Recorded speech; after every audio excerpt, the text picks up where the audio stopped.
कौन सा act revise करने वाले हैं हम? Companies act 2013।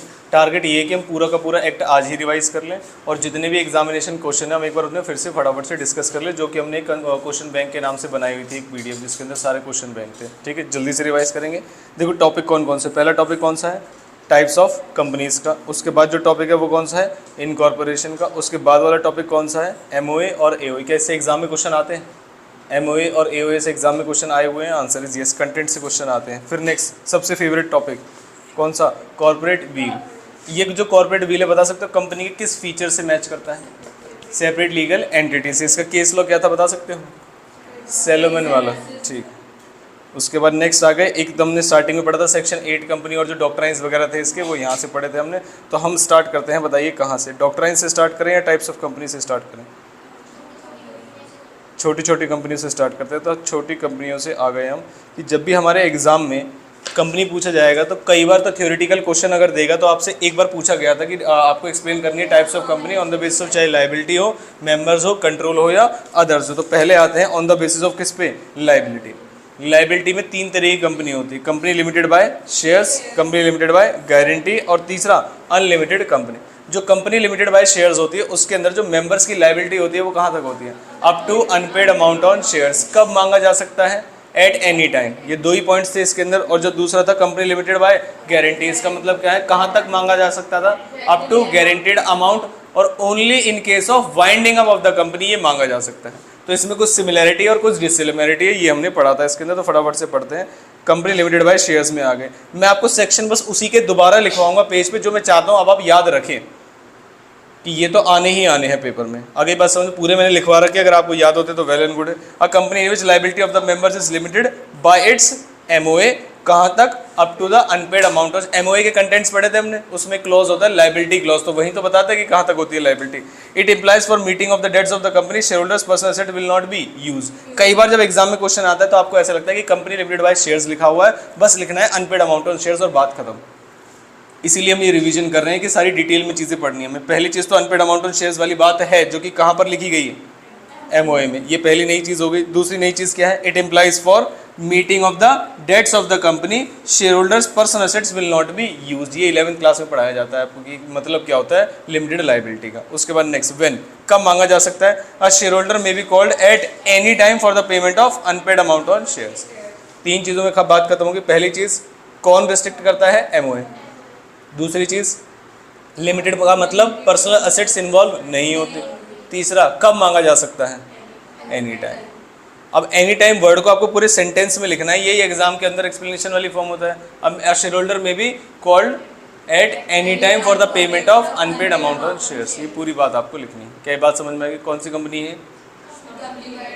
Company limited by shares. Next कौन सी कंपनी है? Company limited by guarantee. It is that company having the liability of its member limited by MOA. फिर से क्या वही लिखा गया है? Yes. Up to such amount which members may agree to contribute, या एग्रीड अमाउंट जिसे बोलते हैं, to the assets of the company, वो देंगे आपको when in the event of winding up of the company only. Only का मतलब क्या है? तो कंपनी लिमिटेड बाय शेयर्स में कभी भी मांग सकते हैं, जैसा कि आपने अकाउंट्स में पढ़ा है 12th क्लास में शेयर्स में कि कंपनी कॉल्ड अप इतना, मेंबर जो शेयर होल्डर पेड अप इतना। यहाँ पर कब मांग सकते हैं? सिर्फ at the time of winding. अब सिमिलरिटी है और डिसिमिलरिटी है। पहले पढ़िए क्या लिखा हुआ है। 2 सिमिलरिटी है। पहला क्या है? Legal personality. दोनों ही कंपनी क्या है? लीगल पर्सनैलिटी है, सेपरेट फ्रॉम इट्स मेंबर्स। दूसरा कौन सा है? लायबिलिटी। दोनों ही कंपनी की जो लायबिलिटी है बाय इट्स एमओए वो क्या है? लिमिटेड। हालांकि लिमिटेड की एक्सटेंट चीज़ अलग अलग है। डिसिमिलरिटी क्या है? टाइम ऑफ पेमेंट, की कब मांगा जा सकता है। तो लायबिलिटी क्या है? इन case of company limited by shares क्या लिखा हुआ है? एनी टाइम और वाइंड।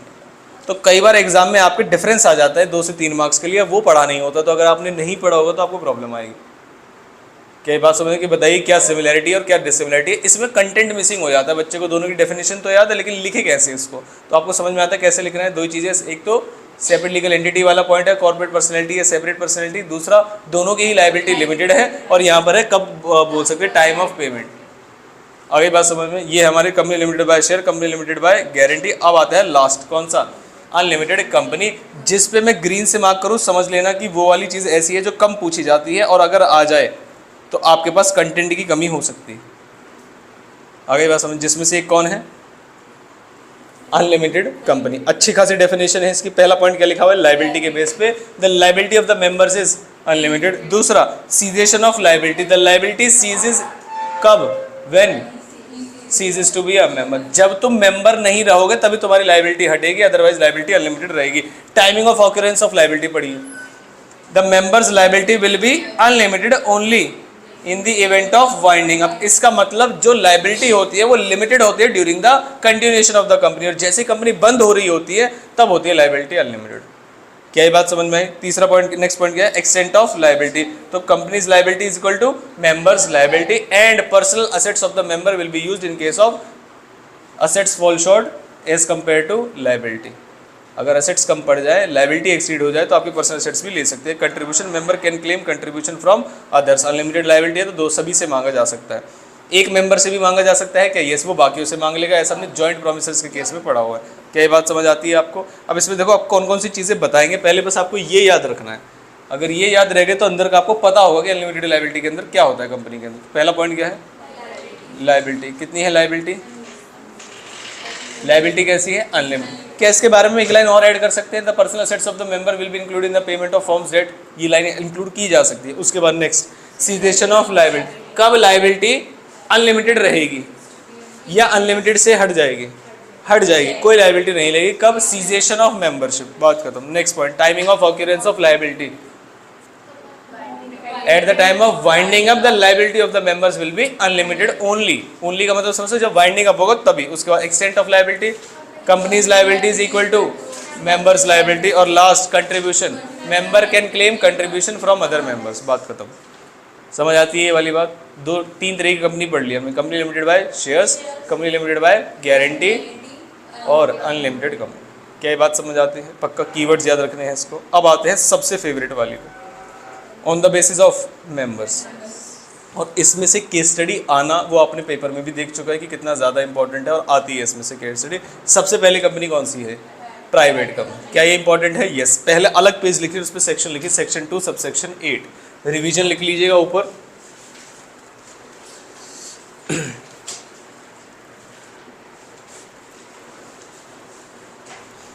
ये याद करो, जब मैंने पढ़ाए थे तो बहुत टाइम लगाया था इसको पढ़ाने में, याद ही कराई थी मैंने क्लास में, याद है आपको? ठीक है। इसमें प्रोवाइडेड दैट वाली चीज़ें थी, प्रोवाइडेड फर्दर दैट वाली चीज़ें थी। ठीक है, जल्दी से करेंगे अब रिवाइज। और ये एज इट इज़ आपके इंटर में भी पूछी जाएगी, काउंटिंग ऑफ 200। ये मैंने उनके क्वेश्चन पेपर में भी दिखाया था आपको कि इंटर में भी ये एज इट इज़ पूछा जाता है।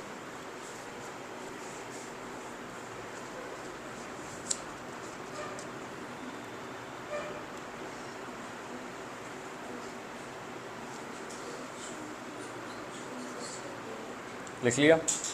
प्राइवेट कंपनी, जल्दी से अब आते हैं इधर पे। सबसे पहले बताएंगे कि प्राइवेट कंपनी एक ऐसी कंपनी है जिसके अंदर कैपिटल कौन सा होगा, एज में भी प्रेस्क्राइब। पहले बताया जाता था 50 लाख 40 लाख, अब नहीं बताया जा रहा, एज में भी प्रेस्क्राइब। उसके बाद उसके आर्टिकल्स आपको दो चीज़ें बताएंगे। पहली चीज़ क्या है, आर्टिकल रिस्ट्रिक्ट करते हैं ट्रांसफरेबिलिटी ऑफ शेयर। रिस्ट्रिक्ट करने का क्या मतलब होता है? मैंने आपको बताया था प्रोहिबिट्स और रिस्ट्रिक्ट्स में डिफरेंस होता है, बताइए जल्दी से।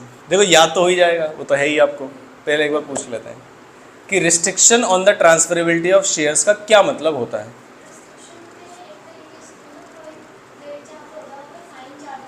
मतलब मना कर दिया जाता है बिल्कुल। रिस्ट्रिक्शन का मतलब ये है, प्राइवेट कितने लोग हो सकते हैं? 200। अगर कोई उन 200 में से कोई ऐसा मेंबर है जो ये चाहता है वो अपना शेयर बेच दे, तो उसके पास ये रिस्ट्रिक्शन है कि पहले उससे एग्जिस्टिंग शेयर होल्डर से वो पूछना पड़ेगा, अगर वो ना ले तो बाहर वालों को बेच सकता है। इसे बोलते हैं रिस्ट्रिक्शन।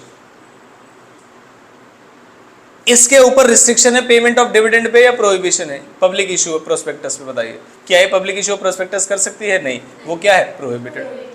क्या ये बात समझ में? तो रिस्ट्रिक्शन का मतलब क्या है? तो देखिए बाय आर्टिकल्स पहला काम क्या करता है, restricts the rights to transfer it shares और लिमिट्स द मेंबर्स टू 200। ये कौन से है, मिनिमम या मैक्सिमम?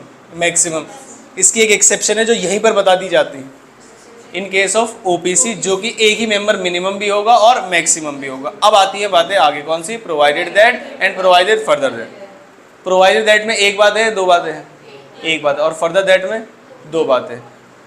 प्रोवाइडेड दैट में एक बात क्या लिखी गई है कि जॉइंट जो शेयर होल्डर्स है for the purpose of this section shall be counted as 1। तो जॉइंट होल्डर्स ने अगर कुछ शेयर्स लिए हुए हैं तो उन्हें एक काउंट करेंगे, फिर ये था प्रोवाइडेड दैट, उसके बाद प्रोवाइडेड फर्दर दैट, क्या कहते हैं, present employ who are members shall not be counted for the purpose of maximum limit of 200 and the who are ex employees but currently are members shall not be counted. क्या ये बात समझ में आई? ये था पॉइंट हमारा जो B के अंदर लिखा जाता है, क्योंकि सारी चीज़ें 200 वाली हैं, तो ओपीसी वाली बात भी 200 वाली है, जॉइंट होल्डर्स वाली बात भी 200 वाली है, और एक्स एम्प्लॉय वाली बात भी 200 वाली है, और प्रेजेंट एम्प्लॉय वाली बात भी 200 वाली है। अब आते हैं last point, prohibits any invitation to public to subscribe for any securities of the company, क्योंकि वो पब्लिक कंपनी कर सकती है। डेफिनेशन अगर मैं आपसे पूछूं तो 3 पार्ट में डेफिनेशन बताओ कौन कौन सी। पहला कौन सा सेक्शन? सेक्शन 2 सबसेक्शन 68, और कंपनी का नाम क्या है? Private company. थोड़ा सा याद करना मुश्किल होता है इसको। सबसे पहले कौन सी बात बताई उसने, बताओ? तो इसका मतलब पहली चीज़ कौन सी बताओगे आप? पेड अप शेयर कैपिटल, इसके बारे में बता देंगे आप, पेड अप शेयर कैपिटल के बारे में, ठीक। फिर उसके बाद क्या बताओगे आप? आर्टिकल्स से क्या करते हैं वो बताते हैं। आर्टिकल्स क्या बताते हैं? आर्टिकल्स के बारे में ही 3 बातें हैं नीचे, पॉइंट आया समझ में? पहला कौन सी बात थी उसमें? क्या करते थे वो? रिस्ट्रिक्ट करते थे। अब क्या रिस्ट्रिक्ट करते थे वो आप समझ गए होगे। दूसरा, रिस्ट्रिक्ट के बाद वर्ड है limits, limits the members to 200, और इसी के अंदर 3 बातें बताई गई, जिसमें से इसी लाइन को ख़त्म होते होते एक बात लिख दी गई, accept in case of OPC. और उसके बाद उसने कहा ये जो 200 की काउंटिंग है इससे रिलेटेड कुछ रूल्स है हमारे पास। पहला रूल कौन सा है? जॉइंट वाला 1, और दूसरा वाला कौन सा है कि x and present employees plus members shall not be counted. क्या ये बात समझ में आई? फिर इसी के अंदर एक तीसरा पॉइंट है प्रोहिबिशन। आर्टिकल्स करते हैं सारी चीज़ें, ध्यान रखना 2 ही बातें बतानी है आपको, एक तो पेड अप शेयर कैपिटल और दूसरा आर्टिकल्स। ये सारी चीज़ें आर्टिकल्स बताते हैं। क्या करते हैं आर्टिकल्स? प्रोहिबिट्स करते हैं। आई होप डेफिनेशन समझ आ गई होगी। अब बताइए क्या है फटाफट से। पहला point, private company is a company having a minimum paid up share capital as may be prescribed. पहली चीज खत्म हो गई। Which by is articles. कितनी चीजें हैं टोटल? 3। पहला, restricts the right to transfer it shares. दूसरा, limits the members to 200 except in case of OPC. Joint holders, provided that में joint holders for the purpose of this section shall be treated as 1। दूसरा, provided further that employees who are members shall not be counted for this purpose, ex employees who are members shall not be counted for this purpose, and prohibits any invitation for subscription of securities from public। बात खत्म हो गई। इतनी ही बातें लिखने के आपको marks है। चाहे केस स्टडी में भी अगर 6 नंबर का भी क्वेश्चन आ गया तो 4 नंबर की डेफिनेशन लिखने के मार्क्स। 4 नंबर का क्वेश्चन आता है तो 3 नंबर डेफिनेशन लिखने के आप। क्या ये बात समझ में? अब भूलना नहीं है आपको, ये ध्यान रखिएगा, ठीक है। अब आते हैं वापस। नेक्स्ट कौन सी आ गई? Small company. मैंने इतने सारे स्टार लगाए थे लास्ट टाइम, आपको पता है आपको, और इसी से पेपर में क्वेश्चन आया था, जिसमें से अब क्या कर दें हम बताइए। इस 50 लाख को कितना कर दूं मैं? 4 करोड़। और टर्नओवर की बातें आई, ये वाली बात अब आपको नहीं लिखनी है, ठीक है। उसके बाद टर्नओवर की बात आई। टर्नओवर लास्ट फाइनेंशियल ईयर में कितना लिखा हुआ था? 2 करोड़। तो अब कितना लिखना है आपको? ये एग्जैक्ट कैसे लिखेगा? हम एक बार आरटीपी आने दो, आरटीपी से देखेंगे कि हमारे अटेम्प्ट है वो क्या चाहते हैं, हम उससे कैसे लिखें। क्या ये बात समझ में? तो अभी के लिए मैं इसको स्किप कर रहा हूँ स्मॉल कंपनी को। क्या ये बात समझ? लेकिन एक्सेप्शन इसकी वही रहेंगी।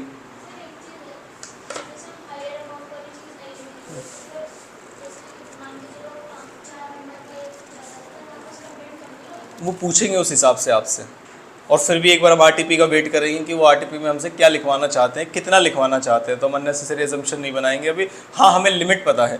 अगर कोई स्मॉल कंपनी का क्वेश्चन आता है तो हमें पता है कि हमारे पास कितना होना चाहिए। Paid up share capital 4 crore और टर्नओवर 40 करोड़। इससे नीचे होना चाहिए तो तुम स्मॉल कंपनी होगे, अदरवाइज क्या हो जाओगे? नॉर्मल प्राइवेट कंपनी हो जाएगी, क्योंकि ये प्राइवेट कंपनी का ही पार्ट होता है स्मॉल कंपनी।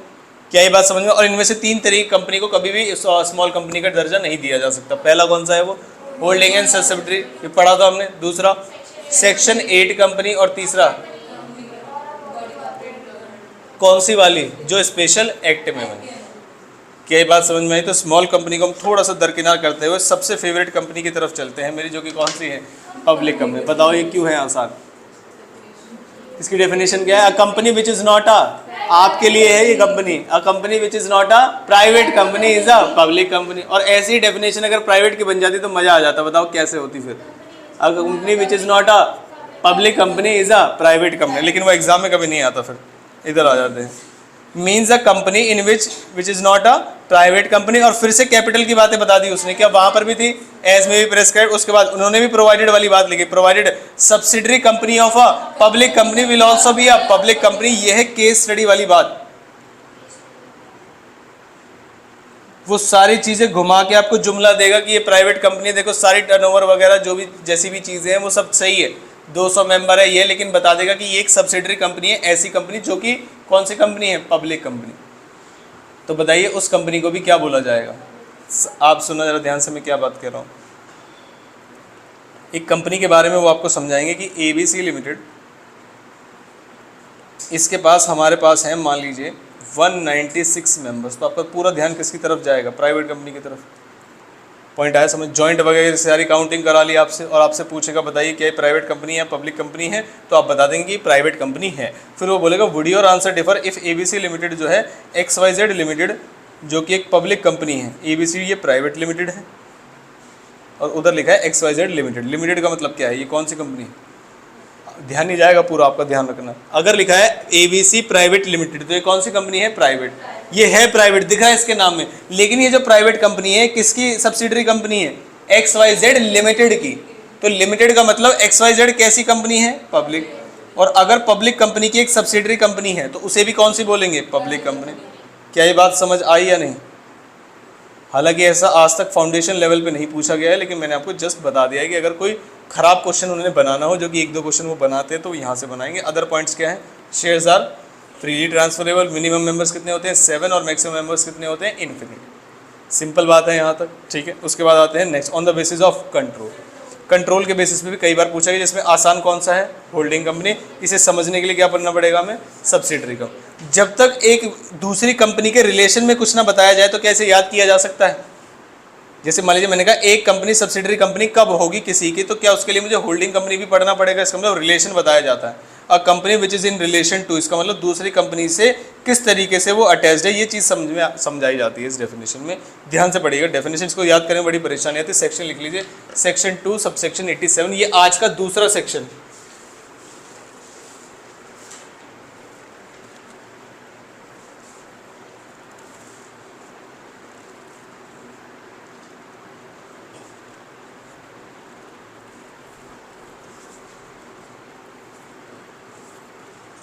आप मुझे बताओ ज़रा कि किस तरीके से एक नॉर्मल कंपनी जो है किसी कंपनी को कंट्रोल करेगी, बताइए। ये कंपनी 1 है, ये कंपनी 2।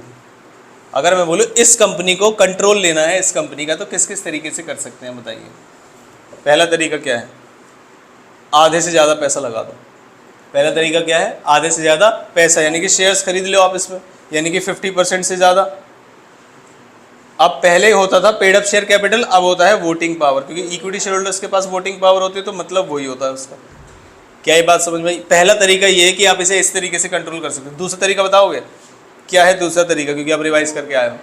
बोर्ड ऑफ डायरेक्टर्स को कंट्रोल कर लीजिए आप, कि अगर आपके पास majority of board of directors को अपॉइंट और रिमूव करने की पावर है, तो इसका मतलब आप उस कंपनी को कंट्रोल कर रहे हैं, क्योंकि बोर्ड ऑफ डायरेक्टर्स ही चलाते हैं। क्या ये बात समझ में आई, पक्का। तो पढ़ लेते हैं एक बार फटाफट से, देखिए। Subsidiary company in relation to other company means a company in which holding company. पहले तो बताया कि रिलेशन में 2 कंपनीज होनी चाहिए, वो मैंने आपको समझाया। फिर उसके बाद बताया कि किस तरीके से होल्डिंग कंपनी का क्या रिलेशन है, वो इन्होंने पॉइंट्स बताए, जिसमें पहला रिलेशन क्या है, controls the composition of board of directors. बात लिख दी और नीचे एक्सप्लेन किया गया इसका मतलब क्या होता है, ठीक है। उसके बाद दूसरा, controls more than 1/2 of the total voting power either और इट्स ओन और टुगेदर विद मोर और मोर सब्सिडीज। इसका भी एग्जाम में क्वेश्चन आ चुका है, यस। अगर मैं बोलूँ इस कंपनी ने 26% शेयर खरीदे हुए हैं, तो क्या अभी आपको ये सब्सिडरी और होल्डिंग दिखाई दे रही है। लेकिन मैंने कहा कंपनी 1 की एक और सब्सिडरी कंपनी है कंपनी 3, उन्होंने भी इसमें 26% होल्ड किए हुए हैं। बताइए फटाफट से, क्या आप कंपनी 1 को होल्डिंग कंपनी मानेंगे या नहीं मानेंगे इस कंपनी 2 की। नहीं आया समझ। ये किसकी सब्सिडरी है, कंपनी 1 की। तो कंपनी 1 अपने आप भी शेयर खरीद सकती है और टुगेदर विद 1 और मोर ऑफ इट्स सब्सिडरीज, इसकी सब्सिडरीज के साथ मिलके भी किसी एक कंपनी में 50% से ज्यादा की शेयर होल्डिंग या वोटिंग पावर रख सकते हैं। क्या ये बात समझ? तो इस केस में भी इसको क्या बोलेंगे? Subsidiary company. कौन सी कंपनी किसकी सब्सिडरी है? कंपनी 2 कंपनी 1 की सब्सिडरी कंपनी है। ये थोड़ा सा पेचीदा पॉइंट है, जरा ध्यान रखिएगा। अब आगे provided that may holding company shall not have layers of subsidiary beyond such members as may be prescribe. तो उन्होंने बता दिया कि मैक्सिमम 20 हो सकती है, 25 हो सकती है, हम आपको बता देंगे, लेकिन बता दिया है इतनी ज़्यादा सब्सिडरीज आप नहीं रख सकते, एक मैक्सिमम लिमिट है उसको। क्या ये बात समझ में? लेकिन कितनी है वो नहीं बताई, तो हमें अच्छी बात है। Provide that may for the purpose of this section क्या लिखा गया? A company shall be deem to be a subsidiary company of holding company कब? अगर वो कंट्रोल करता है composition of board of directors और वोटिंग पावर मोर देन 1/2। इसका मतलब क्या है? Through one of its subsidiaries भी करता है, तब भी कोई दिक्कत वाली बात नहीं। इस वाले पॉइंट में और ऊपर वाले पॉइंट में क्या फ़र्क है बता सकते हो? जो ऊपर डेफिनेशन में लिखा है और इस वाले पॉइंट में क्या फ़र्क है?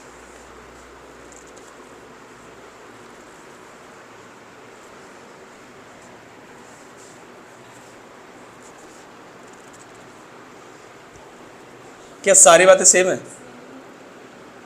एक्सप्लेन भी नहीं किया। देखो ये लिखा है कंट्रोल द कॉम्पोजिशन, एक्सप्लेनेशन नहीं की, एक्सटेंशन भी नहीं है, बिल्कुल एज इट इज़ वर्ड्स है। तो वही थोड़ी लिखते हैं सेक्शन में दोबारा वर्ड्स। क्या कोई बच्चा बता सकता है? मैं बताऊं?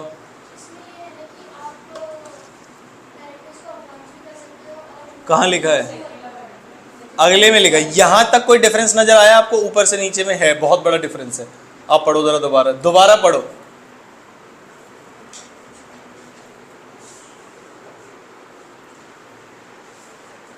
देखो मैं बताता हूँ, सुनो जरा ध्यान से। कंपनी 1 की 0% शेयर होल्डिंग है। इधर सुनो, दूसरे एग्जाम्पल में बना रहा हूँ मैं। ये कंपनी ऊपर वाला केस ही है, कंपनी 1, कंपनी 2, कंपनी 3। जो कंपनी 1 और कंपनी 3 के बीच रिलेशन है वो ये है कि जो कंपनी 3 है वो इसकी सब्सिडरी कंपनी। क्या ये बात समझ? अब कंपनी 1 को बनना है कंपनी 2 की होल्डिंग कंपनी, तो कंपनी 1 ने इसमें 0% शेयर होल्डिंग ले रखी है और ना ही कंट्रोल कर रखा है composition of board of directors, लेकिन फिर भी ये क्या बनना चाहती है?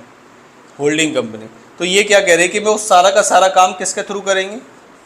सब्सिडरी के थ्रू। तो ऊपर वाले पॉइंट पर इस पॉइंट में डिफरेंस है। इसका मतलब ये है कि यहाँ पर अपना उसका शेयर होल्डिंग है वो कुछ नहीं है, पूरा का पूरा जो शेयर होल्डिंग है वो किसके थ्रू है? सब्सिडरी के थ्रू। वहां पर लिखा हुआ था आइदर ऑन इट्स ओन और टुगेदर विद वन और मोर सब्सिडरीज, और यहाँ पर कौन सी बात लिखी है कि पूरा का पूरा काम वो किससे करा रहे हैं? Through one of its subsidiaries. तो दोनों पॉइंट में डिफरेंस है और दोनों का मतलब ही एक ही है, एंड में जाके क्या बनना है उसको? होल्डिंग कंपनी और सब्सिडरी।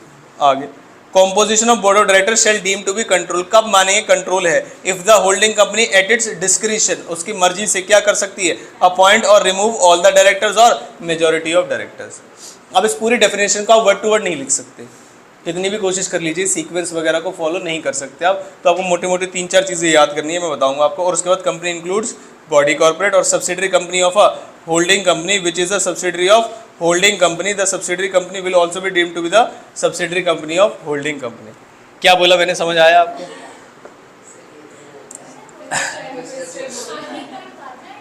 कौन सा?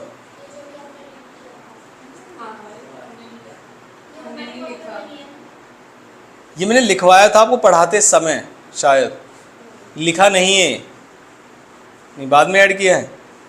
चलो मैं भेज दूंगा, इसको लिख लेना। हालांकि ये मैंने बताया था आपको कि अगर एक सब्सिडरी कंपनी है उसकी होल्डिंग कंपनी, क्या ये बात समझ में? और सब्सिडरी की सब्सिडरी कंपनी होल्डिंग की भी सब्सिडरी होती है, समझाया था मैंने आपको।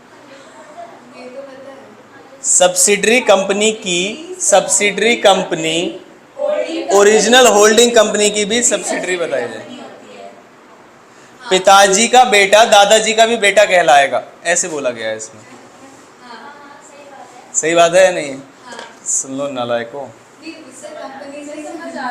आगे समझ में आ गया? ठीक, अब सुनो, कोई बात नहीं। मैंने कहा अब अगर आपसे पूछा जाए कि बताइए सब्सिडरी कंपनी की डेफिनेशन, तो आप पहले बताएंगे सेक्शन कौन सा?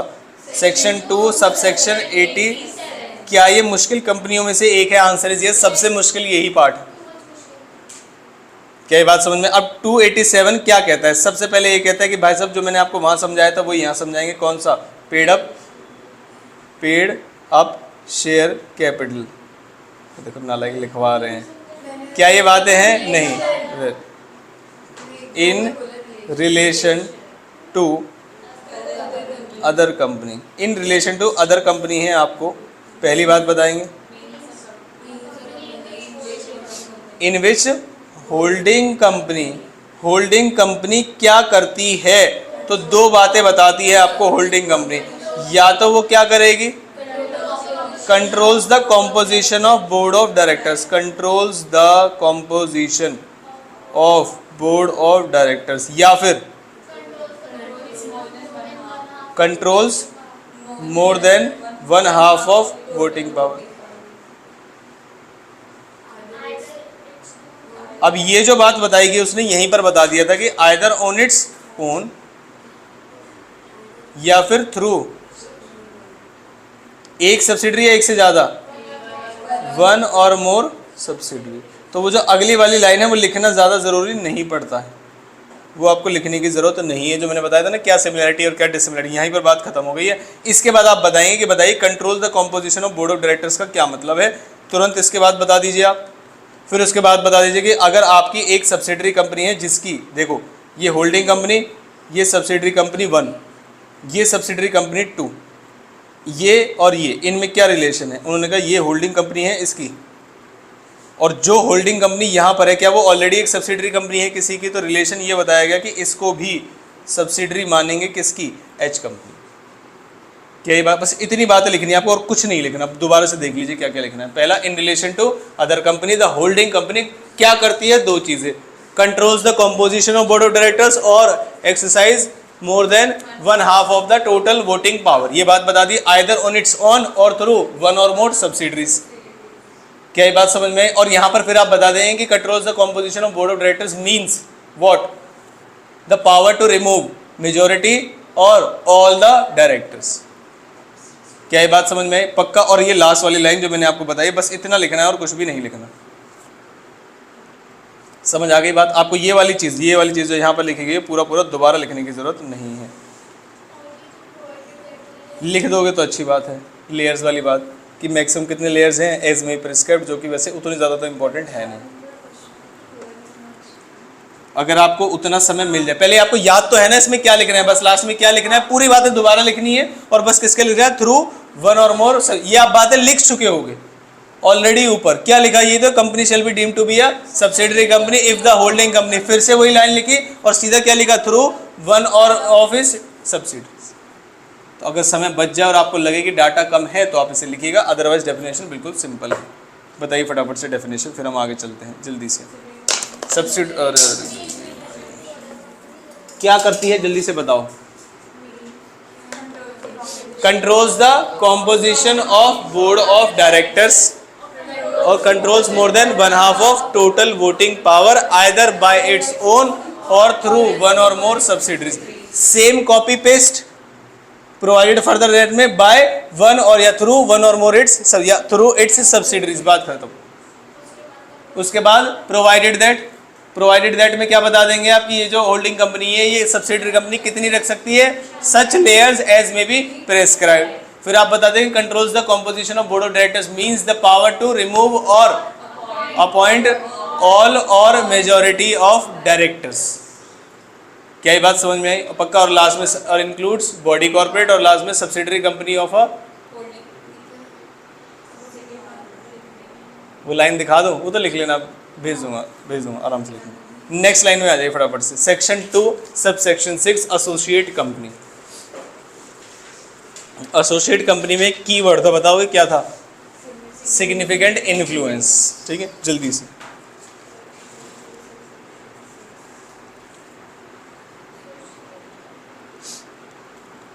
किसी एक कंपनी का दूसरी कंपनी में सिग्निफिकेंट इन्फ्लुएंस है, इसके लिए एक कंपनी को पढ़ना पड़ेगा, फिर से वही लाइन लिखनी पड़ेगी, in relation to other company. अजीब वाली लाइन समझ में आई आपको कि पहली चीज क्या लिखा, in relation to another company means a company in which the other company has क्या, सिग्निफिकेंट इन्फ्लुएंस, और क्या नहीं है, सिग्निफिकेंट इन्फ्लुएंस का मतलब यह है कि एक कंपनी में आप 20% से ज्यादा शेयर खरीद लो। अब हमने अभी पढ़ के आए कि 50% से ज्यादा होते ही तो कौन सी हो जाएगी, कौन सी कंपनी हो जाएगी, सब्सिडरी। अभी तो पढ़ा है आपने 50% से ज्यादा। अब ये कह रहे हैं 20% से ज्यादा होने पर तुम एसोसिएट हो, तो 20% से ज्यादा क्या 52 भी होता है, और 52 होते ही क्या हो जाएगी, सब्सिडरी। तो उन्होंने पूरी बात बतानी पड़ेगी, सिग्निफिकेंट इन्फ्लुएंस है और क्या नहीं है, सब्सिडरी कंपनी नहीं है और इसके अंदर जॉइंट वेंचर की कंपनी को माना जाता है। फिर आगे सिग्निफिकेंट इन्फ्लुएंस का मतलब कंट्रोल ऑफ किस चीज का, at least 20% of the total voting power and participation in business decision under an agreement. और कुछ एमसीए ने क्लैरिफिकेशंस दी है, जरा जल्दी से बताइए एमसीए की full form, ministry of corporate affairs. Share held by one company in fiduciary capacity in other company shall not be counted, बात खत्म बस जी।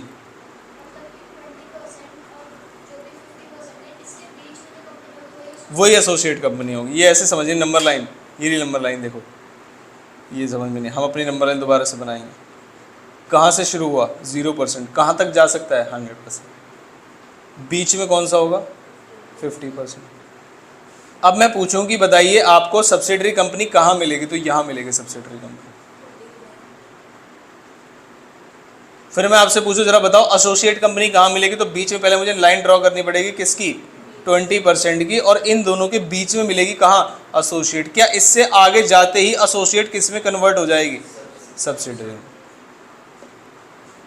क्या ये बात समझ में आती है, पक्का। क्या इसकी डेफिनेशन याद की जा सकती है, सबसे आसान डेफिनेशन बताइए। और सब्सिडरी कंपनी, सब्सिडरी या एसोसिएट, एसोसिएट कंपनी की डेफिनेशन सेक्शन क्या लिखा है, सेक्शन 2 सबसेक्शन 6 क्या लिखा गया, in relation to other company in which the other company has significant influence but not a subsidiary company, also includes joint venture, and significant influence means having the control of more than at least 20% of total voting power or participation in business decision by agreement।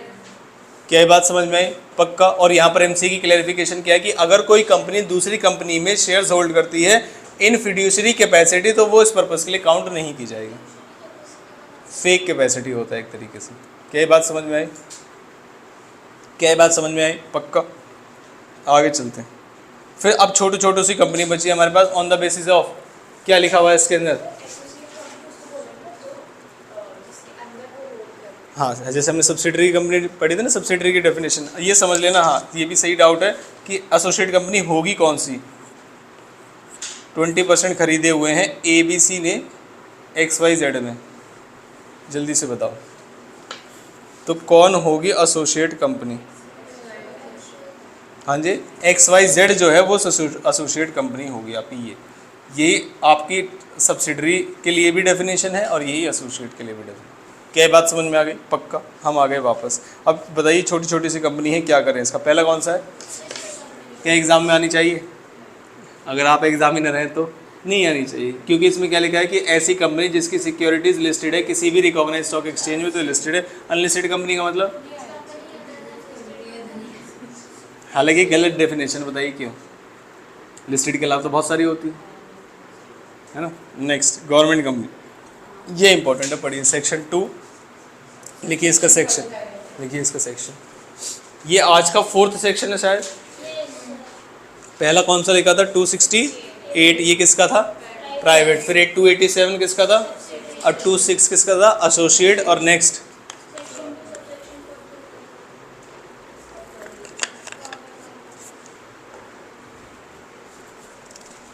क्या इसकी definition भी आसान है, बताइए। Government company एक ऐसी company होती है जिसके अंदर गवर्नमेंट ने at least 51% paid up share capital ली हुई है, आइदर सेंट्रल गवर्नमेंट ने या स्टेट गवर्नमेंट ने या jointly by central government and state government ने ली हुई है। पेड अप शेयर कैपिटल का मतलब है पेड अप शेयर कैपिटल, और इट ऑल्सो इंक्लूड्स, ये लाइन मत भूल जाना, अगर गवर्नमेंट कंपनी की कोई सब्सिडरी कंपनी है तो उसको भी गवर्नमेंट कंपनी बोलेंगे, इर्रिस्पेक्टिव ऑफ कि अगर उसे जो वर्च्यू है, जो एक्ट है, वो क्या डेफिनेशन देता है। मान लीजिए वो स्मॉल कंपनी, उसमें गवर्नमेंट ने 50% से ज़्यादा शेयर होल्डिंग ली हुई है, तो वैसे वो स्मॉल कंपनी होगी, लेकिन हम इस पर्पज सेक्शन के लिए कौन सी कंपनी बोलेंगे, उसे गवर्नमेंट। तो पढ़िए, paid up share capital if the shares are issued differential voting rights, paid up share capital shall be replaced as total voting power. इसलिए वोटिंग पावर ऐसे आपने सुना है, अभी तक आया आपके किसी सिलेबस में, अभी नहीं आया। डिफरेंशियल वोटिंग राइट्स होते, किसी में ज़्यादा किसी में कम होते, तो वो कहते हैं, इसलिए हमने अब वर्ड को चेंज कर दिया और क्या लिख दिया, टोटल वोटिंग पावर। क्या ये बात समझ में आ गई, पक्का, ठीक। नेक्स्ट कौन सी कंपनी है, फॉरेन कंपनी। ये इंपॉर्टेंट है, ये आपसे पूछा जा सकता है कि फॉरेन कंपनी कौन सी कंपनी, ऐसी कंपनी जिसका इनकॉर्पोरेशन इंडिया में हुआ है और प्लेस ऑफ बिजनेस बाहर है, क्या उसे फॉरेन कंपनी बोलेंगे? नहीं, ऑपोजिट कर दो इसका। अ company which is incorporated outside India and a place of business in India either through it's own और थ्रू एजेंट, किसी भी तरीके से कर सकते हैं। जैसे कि इट मीन्स एनी कंपनी और बॉडी कॉर्पोरेट इनकॉर्पोरेटेड क्या आउटसाइड इंडिया, ये क्या इंपॉर्टेंट पॉइंट है? यस, दो चीजें हैं, has a place of business in India और कंडक्ट्स बिजनेस एक्टिविटीज। तो क्या लिखा हुआ है, अगर आपका प्लेस ऑफ बिजनेस है इंडिया में तो तुम खुद भी रख सकते हो और अपना एजेंट भी रख सकते हो, फिजिकली भी रख सकते हो और इलेक्ट्रॉनिक मोड, सिंपल है ये सारी चीजें। उसके बाद conducts any activity in India in any other manner, फिर आते हैं बस बात खत्म। बताइए जरा फटाफट से। मीन्स और body corporate which is incorporated outside India or has a place of business in India either through its agent or itself physically or electronic, खत्म हो गया। और दूसरा conducts activities in India in any such manner और prescribed mode, जो भी आप लिखना चाहें लिख सकते हैं। और ये खत्म हो गया। कौन सी कंपनी की डेफिनेशन, अगर किसी बच्चे ने अच्छे कर्म किए हैं तो ये वाली कंपनी आपसे पूछी जा सकती है। सेक्शन लिख लीजिए, इसका भी लिख लिया, नहीं लिखा, ई पॉइंट पे आ जाइए, नहीं रहना। ई पॉइंट क्या है? Dormant company. डोरमेंट कंपनी के बारे में हमने क्या पढ़ा था? हमने डोरमेंट पार्टनर पढ़ा है, स्लीपिंग पार्टनर बोलते हैं, ऐसे ही डोरमेंट कंपनी होती है। डोरमेंट कंपनी वो कंपनी की जिसे आप इनकॉर्पोरेट करते हैं फ्यूचर प्रोजेक्ट्स को होल्ड करने के लिए। डोरमेंट का मतलब क्या है कि अगर मैं कोई कंपनी 2023 में डोरमेंट कंपनी कहलाना चाहती है तो वो मैं क्या 2023 में इनकॉर्पोरेट कर सकता हूँ? नहीं, वो पहले से इनकॉर्पोरेटेड कंपनी होनी चाहिए जिसकी कोई सिग्निफिकेंट अकाउंटिंग ट्रांजैक्शंस नहीं है। क्या ये बात? फिर उसके बाद इन्होंने कुछ एक्टिविटीज़ बताई जो कि सिग्निफिकेंट है या सिग्निफिकेंट नहीं है।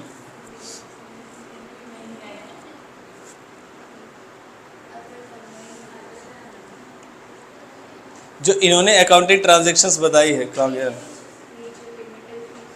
ये वाली ट्रांजैक्शंस कौन सी हैं? ये वाली सिग्निफिकेंट है, ये वाली ट्रांजैक्शन सिग्निफिकेंट नहीं मानी जाती। ये तो लिखा है सिग्निफिकेंट अकाउंटिंग ट्रांजैक्शंस मींस ऐसी ट्रांजैक्शन जो ये नहीं है। इसका मतलब ये ट्रांजैक्शन सिग्निफिकेंट नहीं है, ये छोटू मोटू सी कंपनी को चलाने के वाली ट्रांजैक्शंस होती हैं। क्या ये बात समझ में? तो ऊपर पढ़ने से पहले हम ये देखते हैं कि ऐसी कौन सी ट्रांजैक्शंस हैं। पहला, मैंने इसकी कैटेगरी बनवाई थी, आपको याद कराते समय। Payment, payment, payment. पहली पेमेंट किसको जा रही है? कंपनी दे रही है, किसको? रजिस्ट्रार को। दूसरी पेमेंट दे रही है कौन? इस कंपनी एक्ट में जो भी प्रोविजन है उसकी रिक्वायरमेंट को फुलफिल करने के लिए, चाहे वो रजिस्ट्रेशन फीस है या कुछ भी। तीसरा, payment for the maintenance of office records. तो रजिस्ट्रार को पेमेंट, कंपनी लॉ की रिक्वायरमेंट को पेमेंट और ऑफिस रिकॉर्ड्स की मेंटेनेंस को पेमेंट। इसलिए तभी तो चेक करोगे हमारे ऑफिस के रिकॉर्ड। और लास्ट में अलॉटमेंट जो की है आपने, वो भी इस एक्ट की रिक्वायरमेंट को पूरा करने के लिए की है। इसका मतलब जो minimum number of 2, minimum number of 7, ये जो पढ़ा था ना हमने, कम से कम एक शेयर होना चाहिए उनके पास, उसकी रिक्वायरमेंट को पूरा करने के लिए। 4 चीजें हो गई, बताइए फटाफट से। पहली कौन सी? Payment by company to register, payment by company for the purpose of fulfilling all the requirements under companies act. क्या ये बात समझ? और तीसरा, payment by company for maintenance of office records, payment to whom doesn't matter. क्या ये बात समझ? और allotment of shares to fulfil the requirement of this act. बात खत्म हो गई। दिस एक्ट मतलब जो कंपनीज एक्ट चल रहा है। 4 बातें समझ में। अब डेफिनेशन पढ़ते हैं, डोरमेंट कंपनी है क्या चीज़। तो हमारे माइंड में अब ये वाली ट्रांजैक्शन के अलावा कोई ट्रांजैक्शन करोगे तो तुम्हें डोरमेंट कंपनी नहीं बोला जाएगा, ठीक है। तो where a company is formed and registered under this act for a future project और टू होल्ड एन एसेट और इंटेलेक्चुअल प्रॉपर्टी। होल्ड करने के लिए अभी तुम कोई काम नहीं करोगे। क्या ये बात समझ में? आगे, and has no significant accounting transaction, such company inactive company है, वो एप्लीकेशन देगी किसको? रजिस्ट्रार को, to obtain the status of dormant company. अपने आप को मत बोलना हमने बहुत साल से नहीं किया तो हम डोरमेंट कंपनी हो गए हैं, नहीं। कौन बोलेगा? रजिस्ट्रार। और किसके पास एप्लीकेशन दोगे? रजिस्ट्रार के पास। सच कंपनी जो है एप्लीकेशन देगी रजिस्ट्रार को, वो आपको ये नाम देंगे, ये स्टेटस देंगे कि आप डोरमेंट कंपनी हैं। ये बात यहाँ पर लिखी गई है। और उसके बाद हमने पढ़ा इनएक्टिव कंपनी का मतलब क्या होता है, पढ़िए। Which is not carrying on any business और ऑपरेशन और has not made any significant account, ना तो तुम बिजनेस कर रहे हो, ना ऑपरेशन कर रहे हो, और ना ही कोई सिग्निफिकेंट अकाउंटिंग ट्रांजैक्शन कर रहे हो, जिसके बारे में हमने यहाँ पर बता दिया। और ये किसके दौरान नहीं होना चाहिए? और हैज़ नॉट फाइल्ड क्या? फाइनेंशियल स्टेटमेंट्स और annual return during last 2 financial. जब ना ट्रांजेक्शन्स हैं ना कोई एग्रीमेंट्स हैं, तो क्या तुम्हारी एनुअल रिटर्न्स वगैरह या कुछ सबमिट होनी चाहिए? नहीं। तुम तो क्या कर रहे हो? क्या होल्ड कर रहे हो? क्या होल्ड करने के लिए बनाया? फ्यूचर प्रोजेक्ट को होल्ड करने के लिए बनाया है। क्या ये बात समझ में आ गई? तो इसकी भी आपको दिख रहा है एक्सप्लेनेशन काफ़ी ज़्यादा है और 4 नंबर में पूछी जा सकती है। Answer is yes. ये कौन सी कंपनी है? Dormant company. यहाँ पर हमारा टॉपिक खत्म होता है कौन सा? डोरमेंट कंपनी की या टाइप्स ऑफ कंपनीज का। अब आते हैं हम आगे, हम चलते हैं अपने फेवरेट टॉपिक्स की तरफ। एक सेकेंड, यहाँ पर डॉक्ट्राइन से पढ़ते हैं। क्या डॉक्ट्राइन अच्छे लगते हैं आपको? कितने डॉक्ट्राइन्स हैं हमारे पास? 2। पहला doctrine doctrine of ultra vires और दूसरा doctrine doctrine of ultra vires. सुना जाता है? दोनों अल्ट्रा वायर्स बोल दिए मैंने। अच्छा अच्छा, पहले हम पढ़ेंगे अल्ट्रा वायर्स से। क्या ये एग्जाम में आ चुका है? पहले ये बताइए। यस, एग्जाम में आ चुका है। डॉक्ट्राइन ऑफ अल्ट्रा वायर्स क्या कहता है? ये हिंदी में बताइए पहले मुझे, क्योंकि मैंने इंग्लिश में तो याद कराया हुआ है आपको, तो पहले मुझे हिंदी में बताओ। इसमें यह कहता है कि अगर कोई बाहरी व्यक्ति है और वो कंपनी से डील कर रहा है, तो ए बाहरी व्यक्ति पहले जाके क्या पढ़ के आओ? ये बताइए। पहले कंपनी का एमओए और एओए पढ़ के आओ, तब जाके कंपनी से डील करो। क्या ये बात समझ में है? क्योंकि अगर कुछ एमओए और एओए में लिखा हुआ है और तुम पढ़कर नहीं आए, तो हम कंपनी को लायबल नहीं ठहराएंगे ऐसे एक्ट्स के लिए जो वो बियॉन्ड ऑब्जेक्ट क्लॉज से करती हैं, क्योंकि सारी जो लिमिट्स है वो कहाँ लिखी गई हैं? ऑब्जेक्ट क्लॉज में। अब इसको इंग्लिश में कन्वर्ट करना है हमें। An outsider dealing with the company are suppose to satisfy himself about the. क्या ये वाली लाइन इसमें है? नहीं। क्या लाइन्स है? वो किस में है बताओ? वो इंडोर मैनेजमेंट। इसमें क्या है बताइए? ये कौन सा रूल है? फंडामेंटल रूल है। Meaning the term ultra vires का मतलब क्या है? Beyond powers. It is a fundamental rule of company that objects of a company as stated in MOA can be departed from only to the extent as permitted by the act and no further. ये थोड़ी सा ये मुश्किल घूट पीने वाला है, इतना पार्ट बस, बाकी वाला तो आसान है। ये पढ़िए दोबारा से। मीनिंग क्या है अल्ट्रा वायर्स की? अल्ट्रा वर्ड का मतलब क्या है? बियॉन्ड, और वायर्स मतलब powers. It is a fundamental rule of company law. पहले ही समझा दिया जाता है कि अगर कंपनी अपने ऑब्जेक्ट क्लॉज से डिपार्ट करना चाहती है तो कितना डिपार्ट कर सकती है? जितना एक्ट अलाउ करता है, अदरवाइज नहीं कर सकती। क्या ये बात समझ? उससे भी इंपॉर्टेंट बात यहाँ कंसिक्वेंसेस क्या है? एनी कॉन्ट्रैक्ट डन और a contract made which ultra vires the directors as well as the company wholly void and inoperable. 2 चीज़ें लिखी गई हैं, जरा ध्यान से पढ़ना। Ultra vires the directors as well as the company. अब मैं आपसे सवाल पूछता हूँ, जरा ध्यान से बताना। Any act which ultra vires the directors but not the company, क्या कंपनी उसके लिए लायबल ठहराई जा सकती है? Any act done which ultra vires the directors only but not the company, can company be held compulsorily liable for such acts?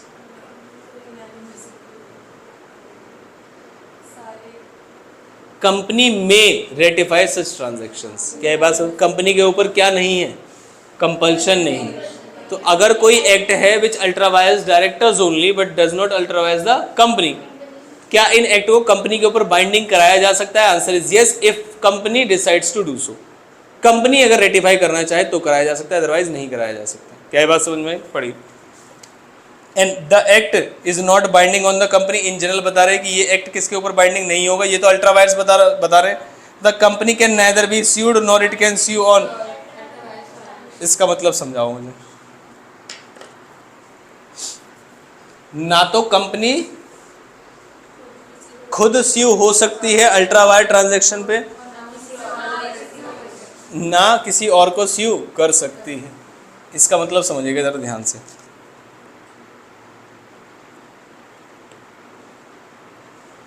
एक company के object clause में लिखा हुआ है कि कंपनी लोन नहीं ले सकती। लिख सकता है इसमें कि कंपनी के ऊपर लिमिट है कि वो लोन नहीं ले सकती मोर देन 50 करोड़। ये लिमिट है। ठीक है, अब दोनों का मतलब क्या होता है जरा ध्यान से सुनना। कंपनी ने किसी को लोन दिया 70 करोड़ का, क्या ये बात समझ में आई? वो व्यक्ति पैसे देने से मना कर रहा है, क्या कंपनी केस कर सकती है उसके ऊपर? जल्दी से बताइए। कंपनी के पास कितना लोन देने की कैपेसिटी, मान लीजिए लोन देने की कैपेसिटी, तो कितना लोन दे सकती है? 50 करोड़। कितना लोन दिया? 70 करोड़। अब वो देने से मना कर रहा है, कंपनी सिर्फ कितने तक रिकवर कर सकती है? 50 करोड़ तक रिकवर कर सकती है। क्या बाकी का 20 करोड़ रिकवर कर पाएगी? No, this is ultra vires. अगर ये लोन लेने वाली कैपेसिटी थी तो यहाँ पर कंपनी केस करना चाहती है, नहीं कर पा रही है। दूसरे वाले केस में कंपनी पे वो लोन देने की कैपेसिटी थी कंपनी की, अब लेने की कैपेसिटी है कि कंपनी 50 करोड़ तक का लोन ले सकती है, लेकिन कंपनी ने लोन ले लिया 70 करोड़ का और अब कंपनी रिफ्यूज कर रही है। तो बताइए आउटसाइडर कितना केस कर सकता है? कंपनी सिर्फ 50 करोड़ के। दोनों ही बातें, ना तो कंपनी केस कर सकती है और ना ही कंपनी पर केस हो सकता है। इसे बोलते हैं कैन स्यू और can B sued on ultra wire transaction, की नहीं कर सकते, कैन नॉट बी स्यूड। ठीक है, कहाँ चले गए हम? ये थर्ड पॉइंट पे आ जाइए। Third point, ultra vires act can not be ratified by the company even with unanimous approval of all the members या जो भी शेयर होल्डर्स हैं उनके। ठीक है, हाउएवर, हाउएवर वाली लाइन पढ़िए।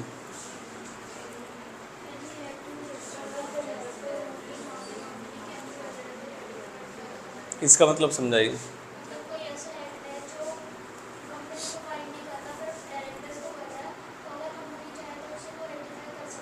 कंपनी के ऊपर ये लिमिट थी कि वो 50 करोड़ तक का लोन ले सकती है। कितने तक का? 50 करोड़ तक। और एक डायरेक्टर 10 करोड़ तक का लोन ले सकता है। तो वैसे आप सब डायरेक्टर्स हैं, मैं कंपनी हूँ, तो मेरे पास लिमिट कितनी है? 50 करोड़। सनत ने लोन लिया 10 करोड़ का, तो क्या ले सकता है 10 करोड़ तक का लोन? यस। इसने कहा नहीं मैं तो 15 का लूँगा, तो इसने 15 करोड़ का लोन ले लिया।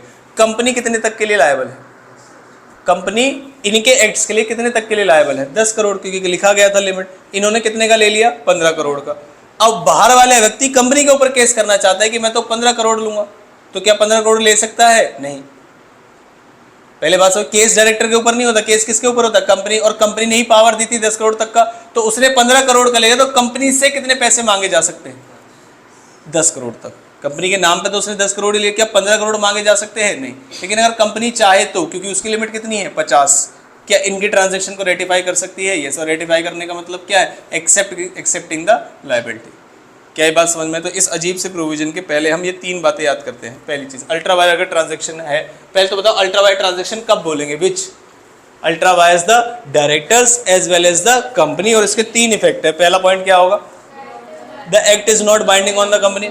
The company can neither be sued not can sue on such transactions. Third point, ultra vires the act cannot be ratified even with unanimous approval of all the members. ये 3 बातें समझ में। पहली चीज तो अल्ट्रा वायर्स कब होगा? Act which is ultra vires the directors as well as the company. तो पहली चीज, ये कंपनी के ऊपर बाइंडिंग नहीं है, ना कंपनी केस कर सकती, ना कंपनी के ऊपर केस हो सकता, और ना ही कंपनी से रेटिफाई कर सकती है। 3 पॉइंट्स में लिखा हुआ। क्या यहाँ तक बात समझ में? हाउएवर अगर कोई एक्ट किसके बियॉन्ड है? Ultra vires the directors only but not the company may ratify such transaction, और फिर कंपनी लायबल हो जाएगी। कंसिक्वेंसेस क्या है कि अगर ऐसे एक्ट आप करते हो तो ये क्या होंगे? Holi void and inoperative in law. तो 4 चीजें समझ आई आपको? फटाफट से बताइए। देखो इसको याद करना ही पड़ेगा हमें। कौन सी कंपनी पढ़ रहे हैं? Very good. कौन सी कंपनी पढ़ रहे हैं? Ultra vires company. ये अल्ट्रा वायर्स है, डॉक्टर हैं। क्या है ये? डॉक्टर। पहली बात आप क्या बताएंगे? पहले वाला ऊपर वाला पैराग्राफ छोड़ दीजिए कि अल्ट्रा वायर्स, पैराग्राफ छोड़ दीजिए। आप ये बताइए अल्ट्रा वायर्स कब बोला जाएगा? जब कोई एक्ट किसके अल्ट्रा वायर्स है? Directors as well as company, तब बोलेंगे उस एक्ट को। दूसरा, इसका कंसिक्वेंस क्या है? ये जो एक्ट है, नहीं पहले 3 बातें नहीं, ये जो एक्ट है वो क्या होगा? फुल्ली वॉइड होगा और इनऑपरेटिव होगा। फिर हम आपको इसके इफेक्ट बताएंगे कि इससे होता क्या है। तो पहली बात में क्या होता है? जब ये बाइंड नहीं होगा किसके ऊपर? कंपनी के ऊपर। दूसरा, ना ही कंपनी के ऊपर केस हो सकता है, ना ही कंपनी केस कर सकती। तीसरा,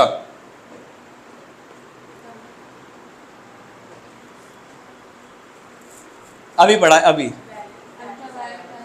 रेटिफिकेशन वाला कि क्या कंपनी से रेटिफाई कर सकती है? No, not even with unanimous approval all the members. और इसी बात के नीचे, तीनों पॉइंट्स के नीचे नहीं है, इसी बात के नीचे क्या लिखे हुए हैं, however if the transaction ultra vires the directors only but not the company, यानी डायरेक्टर्स को अल्ट्रावायर्स कर रही है, कंपनी को अल्ट्रावायर्स नहीं कर रही है, तो कंपनी चाहे तो मे रेटिफाई सच ट्रांजैक्शंस। बाइंडिंग वो भी नहीं है कंपनी के ऊपर, लेकिन चाहे तो रेटिफाई कर सकती है। इतनी बातें आप याद रख सकते हैं। ये है इसका नीचे वाला हिस्सा। क्या बात, अब ऊपर वाले हिस्से की तरफ चलते हैं जो रटने के लिए समझाया जाता है आपको कि अगर एग्जाम में आ जाए, तो जिसमें पहली लाइन बड़ी आसान है, बियॉन्ड द पावर्स। अब आपको बस ये वाला पोर्शन याद करना है। आई होप नीचे वाला पोर्शन याद हो गया होगा। आ जाइए पहली बात पे। It is a fundamental rule of company which states that the object of the company as stated in MOA, इसे आप डिपार्ट कर सकते हैं only to the act which acts allows, जो एक्ट है आपका कंपनी वो अलाउ करता है। क्या ये बात समझ? अब इस पूरी लाइन को हम ऊपर से नीचे तक इसको याद करने वाले हैं। पहली लाइन बताइए, which ultra vires the which beyond power. दूसरा point, it is a fundamental rule of company law that objects which are stated in MOA can only be departed from to the extent which acts allowed या permitted। क्या ये बात समझ? उसके बाद next consequences में पहली चीज, any act which ultraviolates the directors as well as the company is wholly void and inoperative in law। ये पहली बात समझ। उसके बाद आई 4 पॉइंट्स। पहली चीज, they are not binding on the company। दूसरा, the company can not sue और can be sued on such ultra vires transactions. Third, such transaction can not be ratified by the company even with unanimous approval of all the members. However any act which ultra vires the directors only but not the company can be ratified by the. खत्म हो गया ultra vires. क्या ये बात समझ में आ गई? आप ये कि खत्म लेकिन नहीं, दिक्कत वाले पॉइंट्स देखो, आप ध्यान से समझिएगा। अल्ट्रावायलेट सबको पता है, इसके इफेक्ट सबको पता है, लेकिन जब तक आप वर्ड टू वर्ड नहीं याद करेंगे, और वो आप घर पे नहीं कर सकते, मैं चैलेंज मार के दे सकता हूँ, नहीं हो सकता। कुछ पॉइंट्स ऐसे हैं कि आप घर पे नहीं, जैसे एक सब्सिडरी कंपनी वाला पॉइंट आप घर पे नहीं याद कर सकते, कुछ भी कर लीजिए। आगे बात समझ। फिर ऐसा लगेगा, एक पॉइंट ऐसा आएगा कि याद हो गया है, ऐसा नहीं याद नहीं हो, ऐसा लगेगा हो गया, लेकिन 2 घंटे बाद पूछो फिर भूल गए। हाँ, कौन सा? हाँ, ये हर बार ही होता है, मुझे ऐसा लगता है कि अल्ट्रावायलेट समझ में आया। अब चले हम आसान वाले पे। आसान कौन सा है? इंडोर। क्या ये आसान है? यस, अभी तक था जब तक ये नहीं पढ़ा था, लेकिन अब आ गए। बताइए कौन सी बात है इसमें? Outsider dealing with the company are suppose to have satisfied themselves about the contractual capacity of the company and MOA और knowledge of MOA and AOA. यहाँ तक समझ। But they are fully entitled to presume compliance. क्या ये बात समझ में आई? With respect to internal procedures and proceedings as required by MOA और एओए, स्पेशली एओए। देखो यहाँ तक तो आपको मतलब, अरे यहाँ तक तो आपको मतलब मेरे हिसाब से पेज तो पूरा पूरा रटा होना चाहिए। जो ऊपर वाली बात हमने, ये वाली चीज़ इंग्लिश में जल्दी जल्दी बोलते से बोलते हैं क्या? कंस्ट्रक्टिव।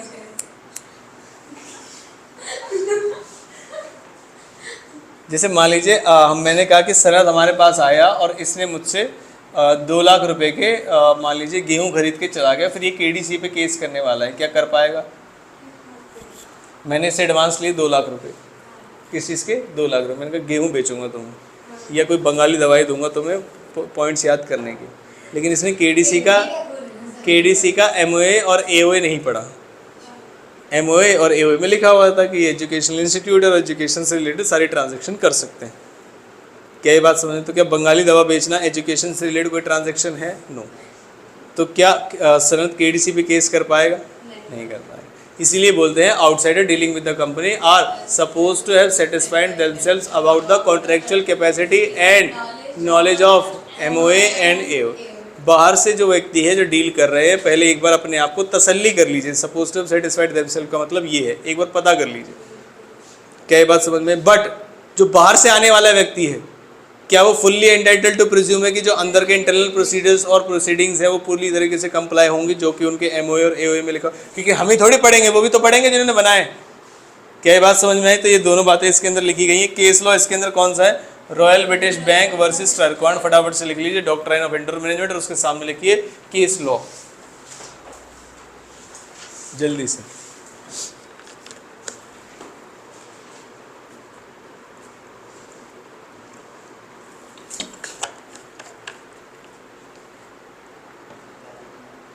कुछ नहीं, लिखो डॉक्ट्राइन ऑफ इंडोर मैनेजमेंट और उसके सामने लिखिए केस लॉ।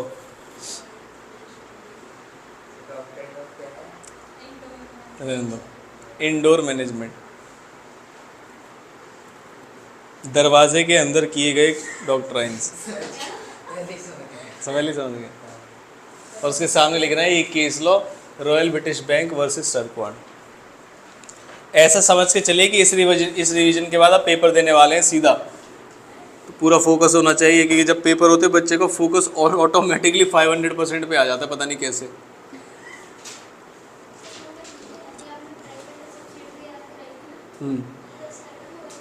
क्या बात करें? Subsidiary company in relation to other company, कौन सी कंपनी होती है? In which the other company, holding company controls the composition of board of director और controls more than 1/2 of the total. क्या बात कर रहे हो? फिर इसके एक्सेप्शंस है। एक्सेप्शंस का मतलब पहले ये बताओ, अल्ट्रा वायर्स में किसको पनिश किया था हमने? आउटसाइडर को। और किसको प्रोटेक्ट किया था? कंपनी को। इसमें क्या करेंगे इंडोर मैनेजमेंट में?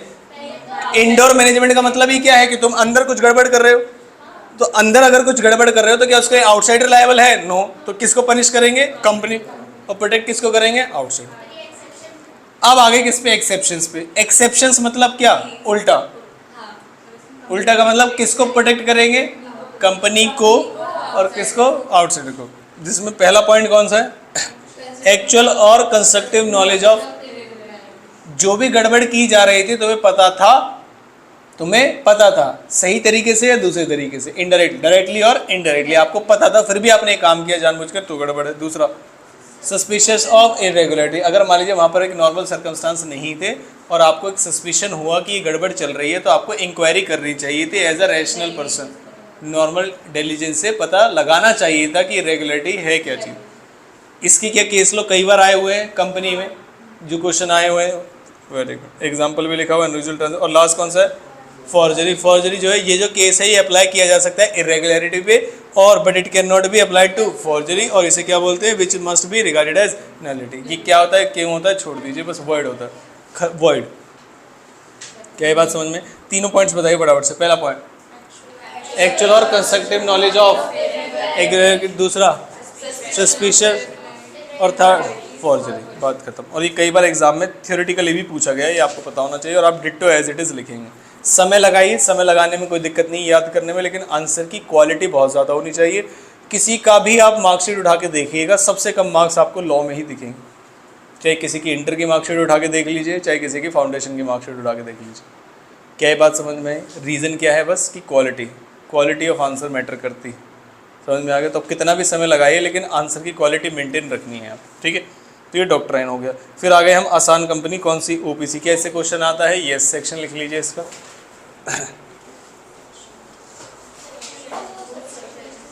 इसके दो डेफिनेशंस हैं और दोनों बड़ी सुंदर सुंदर डेफिनेशंस हैं। क्लॉज सी, बहुत बढ़िया, बहुत बढ़िया। मैं बड़ा आभारी हूँ, आप लोग याद करके आए इसे।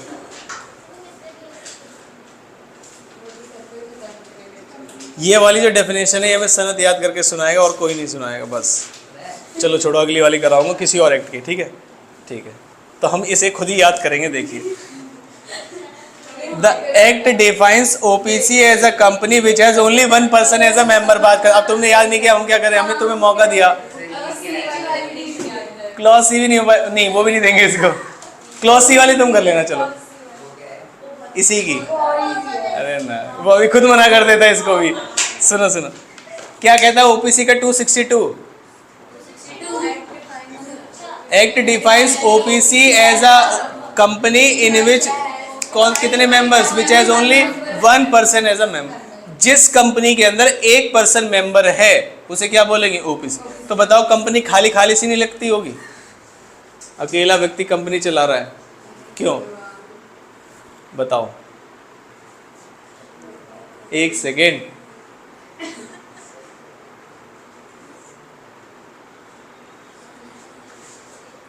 रुक जाओ, तुमसे पूछूंगा अभी। अरे भाई पूरी इतनी बड़ी कंपनी, वेरी गुड, वो कह रहे डायरेक्टर्स भी हो सकते हैं, एम्प्लॉयज भी हो सकते हैं, बस मेंबर के लिए बोला है एक होगा। मेंबर मतलब मालिक, इन्वेस्टर कितने होंगे, एक, बाकी तो कितने भी लोग हो सकते हैं, क्या ये बात, वरना ये सोल प्रोप्राइटरशिप नहीं बन जाती। हाँ नालायक, उसके अंदर भी बहुत सारे लोग होते हैं, मालिक एक ही होता है। हाँ हाँ करने बैठे नालायक। अब बताओ रूल्स रिगार्डिंग मेंबरशिप में क्या होगा, जल्दी से, कितने मेंबर होने चाहिए इसके अंदर, एक पर्सन होना चाहिए मेंबर, और एक ही क्या होना चाहिए, नॉमिनी, और एक ही क्या होना चाहिए, डेजिग्नेटेड।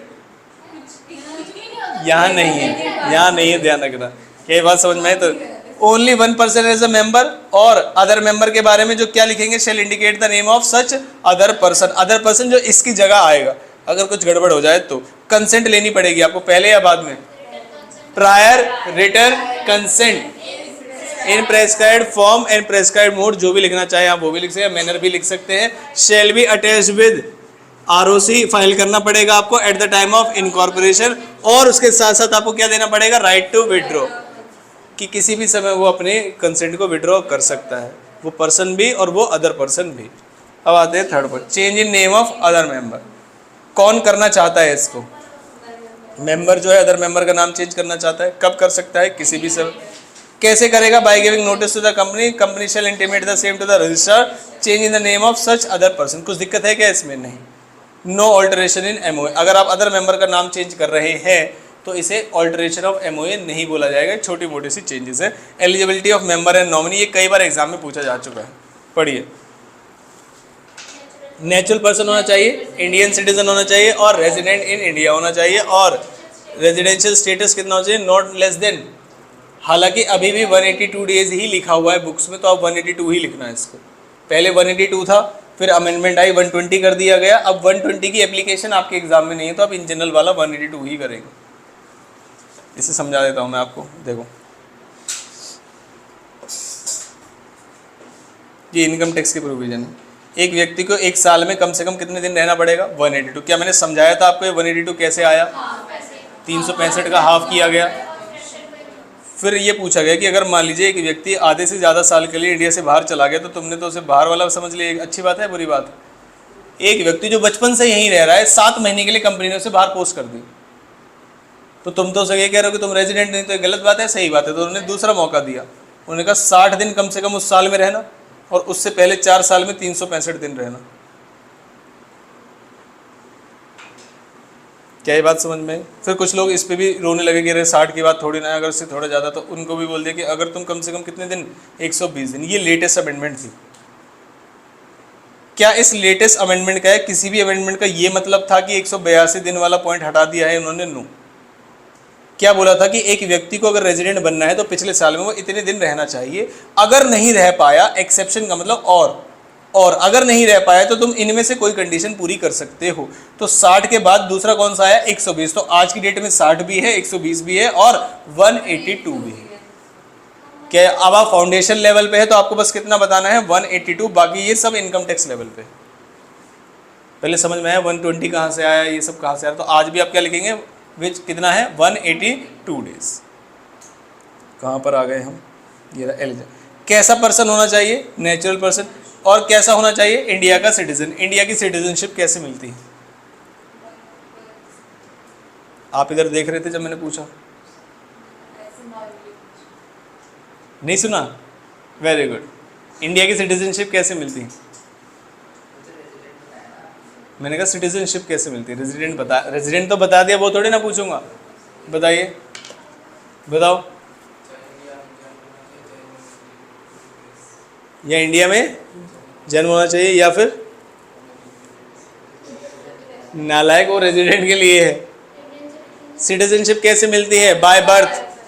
अगर मान लीजिए इंडिया की जगह लाहौर में पैदा हुए हैं तो क्या इंडिया का सिटीजन बोलेंगे? यस, डिपेंड करता है 1947 से पहले पैदा हुए थे, 47 के बाद। आगे उसके बाद और क्या होना चाहिए? नेचुरल पर्सन मतलब जीता जाता है इंसान होना चाहिए।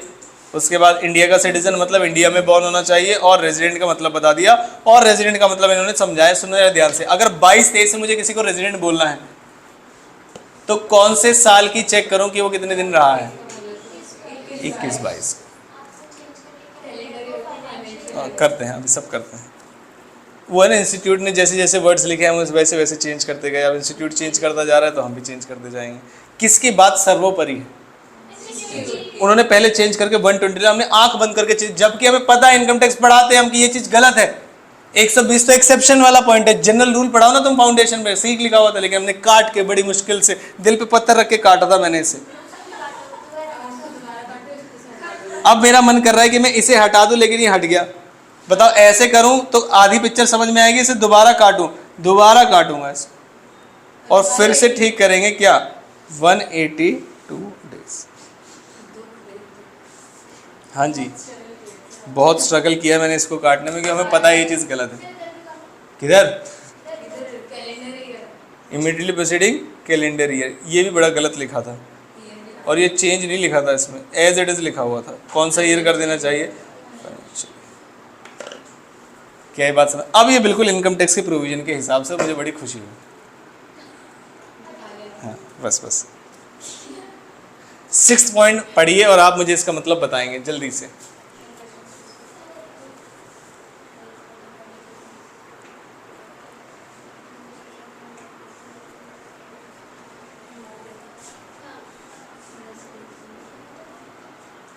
हाँ बताओ।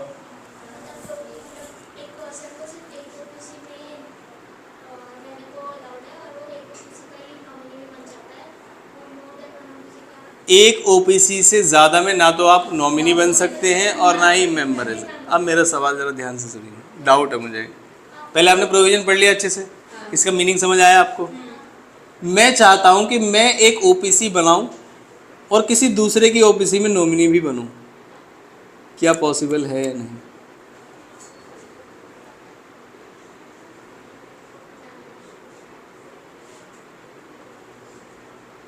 सोच लो।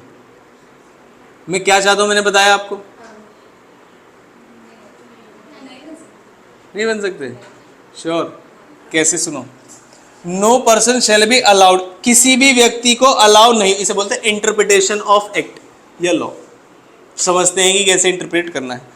No person shall be allowed to incorporate, किसी भी व्यक्ति को इनकॉर्पोरेट नहीं करने दी जाएगी मोर देन 1 ओबीसी। ठीक है, तो मैं मोर देन 1 इनकॉर्पोरेट कर रहा हूं क्या? नहीं। और ना ही तुम्हें किस मोर देन 1 ओबीसी में नॉमिनी बनने दिया जाएगा। तो क्या मैं इस कंपनी में नॉमिनी हूं? नहीं समझे आप? किसी व्यक्ति को इनकॉर्पोरेट नहीं करने दी जाएगी एक से ज्यादा ओपीसी। तो क्या मैं अपनी ओपीसी को छोड़ के दूसरी ओपीसी बना रहा हूं क्या? नहीं। मैं क्या बन रहा हूं उसमें? नॉमिनी। तो मैंने पहला रूल खराब नहीं किया। फिर आते हैं दूसरे वाले, उसने कहा तुम किसी भी नॉमिनी, अगर किसी ऑलरेडी किसी में नॉमिनी हो तो दूसरी कंपनी में नॉमिनी नहीं बन सकते। तो मैंने कहा मैं अपनी वाली में तो नॉमिनी हुई नहीं, तो क्या मैं दूसरी कंपनी में नॉमिनी बन सकता हूँ? यस। नहीं बन सकते। तो मैंने कोई भी रूल खराब किया क्या? मैं एक ही ओपीसी में, मेरी ओपीसी है, मेंबर हूं, और एक ही ओपीसी में नॉमिनी हूं। कहाँ रूल फॉलो नहीं किया मैंने? बताओ कुछ गड़बड़ की क्या मैंने? उन्होंने कहा एक से ज्यादा ओपीसी मत बनाना। मैं पहले बता दूं, मैं कर क्या रहा हूं पहले मैं ये बता दूं आपको। सुनो,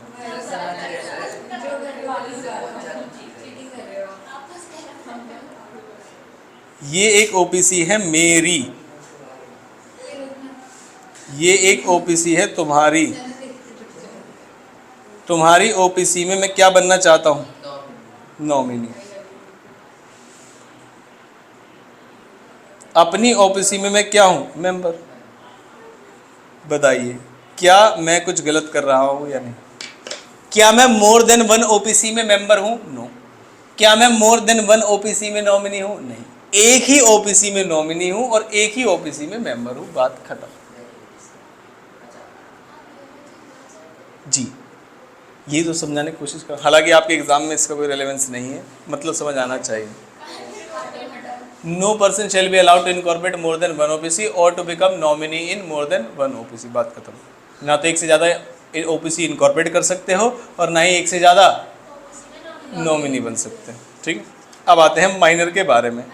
माइनर को भगा दिया यहाँ से। माइनर तुम अभी भी क्या बात कर रहे हो, असलियत में या डॉक्यूमेंट्स वाला? कौन सा मॉडल हो? अरे मतलब ईयर 2006 में पैदा हुए हो तुम? सच में 2006 में? और तुम्हें माइनर राइट्स पढ़ा दे? कब है बर्थडे, कब है? अरे भाई तुम तो पढ़ लोगे माइनर के राइट तब तक। चलो माइनर के राइट, माइनर को भगा दिया ऐसे। आप वो अच्छे बच्चे हैं ना, वो ऐसा नहीं करेंगे। चलो पहली लाइन। खुशी को नहीं पढ़ा था आपके सेंस की इस चीज को? खुशी ने नहीं पढ़ा था ना? 19 के बाद बताया था। हाँ हाँ, उसके बाद ही पढ़ाया था मैंने। कैन नॉट बिकम अ, लो मैं बता देता हूँ ना, आप कहीं जाके चोरी करके आ जाओ, जेल में नहीं डाल सकते आपको। पता है आपको? उसके बाद क्या होगा बताओ? जेल में नहीं डाल सकते तो क्या करेंगे? नहीं पता ना, इसे बोलते हैं अधूरा ज्ञान। Can not become a member, क्या लिखा है? Can not become a member, तुम्हें मेंबर नहीं बनाएंगे, ना ही तुम्हें नॉमिनी बनाएंगे, और ना ही कोई बेनिफिशियल इंटरेस्ट होल्ड करने। ओपीसी से दूर रहो, बात खत्म। हाँ, क्या बात समझ में? अदर डेफिनेशन आप याद करके बताएंगे हमें। गिर मत जाना विशेष में।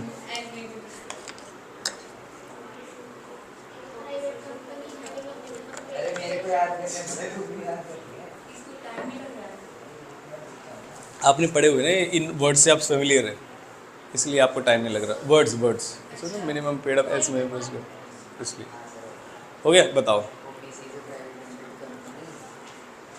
समझ रहे हो ना? जब वर्ड्स फेमिलियर नहीं होते तो ये परेशानी आती है। देखो ये सुनाएंगे, may be as prescribed. English को गला घोट दो इंग्लिश का। हाँ आप सुनो यार ध्यान से, अगर आपकी इंग्लिश अच्छी है तो आपके लिए अच्छी बात नहीं है लॉ में, क्योंकि आपको लगेगा ये बात तो सही है, ऐसी तो है, हर एक चीज़ का मीनिंग है। हाँ दोनों चीज़ें सही होनी चाहिए। हाँ पर्सनली ना लें इसके। आप बताइए। ट्रैवल कंपनी,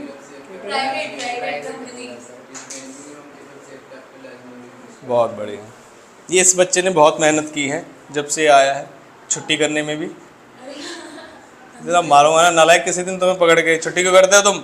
छुट्टी का मतलब आपको ले जा रहे हैं दूसरे अटेम्प्ट की तरफ ही, क्लियर कट बात है, चाहे बुरा लगे या भला लगे। छुट्टी मतलब दूसरा अटेम्प्ट, सभी के लिए एप्लीकेबल। ठीक है, छुट्टी करनी भी नहीं है। और रिवीजन क्लासेस में सुनो जरा ध्यान से, सुनो, जो रिवीजन क्लास चल रही है, जो बच्चे पढ़ चुके हैं वो ध्यान रखें कि जो रिवीजन क्लास में कराया जाता है वो आपको उसी तरीके से याद दिलाया जाता है, घटना पहले घट चुकी। आप यहीं बैठे थे, मैं ऐसे ही पढ़ा रहा था और यही नोट्स थे, इसी तरीके से जल्दी याद आएगा। मर्डर भी हो जाता है ना, तो उनको उसी प्लेस पे ले जाके उनसे रिक्रिएट कराना पड़ता है, तब उसे याद आया कि हाँ एक्चुअल में हुआ क्या था। तो घर बैठ के रिविजन नहीं होता, ये चीज़ ध्यान रखिएगा। आ गई बात समझ में? कोशिश करिएगा कि अगर हाथ भी टूट जाए तो उसे लेके आइए, पैर भी टूट जाए तो उसे लेके आए साथ में। आँख लाल हो जाए तो हमारे पास और भी कलर हैं यहाँ पे, ठीक कर देंगे हम। वाइटनर है हमारे पास। चलो कुछ नहीं। ओपीसी समझ आया आपको? सुनो, ओपीसी को लाइन से नहीं पढ़ना। बताइए ओपीसी की डेफिनेशन बताइए क्या है? OPC is a company in which there is only one person as member. क्या बात समझ? अब ओपीसी के बारे में कुछ बातें हैं। पहली बात, ओपीसी में क्या होना चाहिए? पहला, दूसरा, अदर मेंबर भी होना चाहिए। अदर मेंबर का नाम वगैरह पता होना चाहिए। चेंज करोगे तो उसे चेंज कब करोगे? Any time. चेंज कब कर सकते हैं? Any time. क्या चेंज करने से पहले रिटर्न कंसेंट वाला पॉइंट बताना पड़ेगा क्या? यस, अदर मेंबर का नाम देना पड़ेगा और प्रायर रिटर्न कंसेंट देनी पड़ेगी। किसको? आरओसी को। और आरओसी को देते समय ही उसे right to withdraw his consent भी देना पड़ेगा। फिर आप अगर चाहें तो इस अदर मेंबर का नाम चेंज कर सकते हैं क्या? यस। कब? Any time. किस तरीके से? नोटिस देके। और इसमें चेंज होने से एमओए को ऑल्टर नहीं बोला जाएगा। फिर आते हैं रूल्स रिगार्डिंग मेंबरशिप, कि अगर आपको किसी भी कंपनी में मेंबर बनना है या नॉमिनी बनना है तो आपको natural person, citizen in India और रेजिडेंट इन इंडिया। फिर रेजिडेंट इन इंडिया कैसे बन सकते हैं? A person which has stayed for not less than 182 days और मोर, ज़्यादा भी हो सकते हैं, इन immediate preceding financial year, just पहले वाला पिछला साल, फाइनेंशियल ईयर जो जिसको बोलते हैं। और no person shall be allowed to incorporate more than one in OPC और to become nominee in more, such नहीं है, मोर देन वन लिखा, सच लिखा है। हाँ, क्या ये बात समझ में आई? तो इसका मतलब क्या हुआ फिर बताओ, पढ़ो पढ़ो। उसका मतलब ये है कि तुम अपनी ही ओबीसी में नॉमिनी नहीं बन सकते, बस ये लिखा है। इसका मतलब बाहर के तो मना नहीं किया ना उन्होंने। क्या ये बात समझ में आई? ठीक। फिर आते हैं माइनर के बारे में। भगाओ, क्या क्या नहीं कर सकता?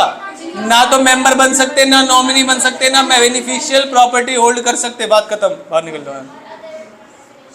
और अदर डेफिनेशन है एक सुंदर सी, क्या है बताओ? OPC is a private company having a minimum paid up share capital as may be prescribed. ये वर्ड्स बड़े फेमिलियर है इसलिए हम बोल पा रहे हैं, आप धीरे धीरे पढ़ोगे तब बोल पाओगे। क्या ये बात समझ में आई? ठीक, रटे रटाए वर्ड्स है। ओपीसी हो गया, डॉक्ट्राइन हो गया। अब क्या करें? एक सेक्शन 8 कंपनी है, कंपनी विद चैरिटेबल ऑब्जेक्ट्स, और ये सारी चीजें पढ़वाई थी मैंने आपको, फटाफट से पढ़िए।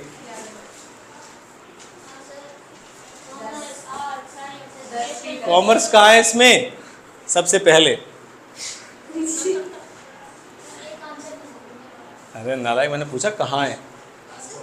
हाँ, टॉप पे। हाँ,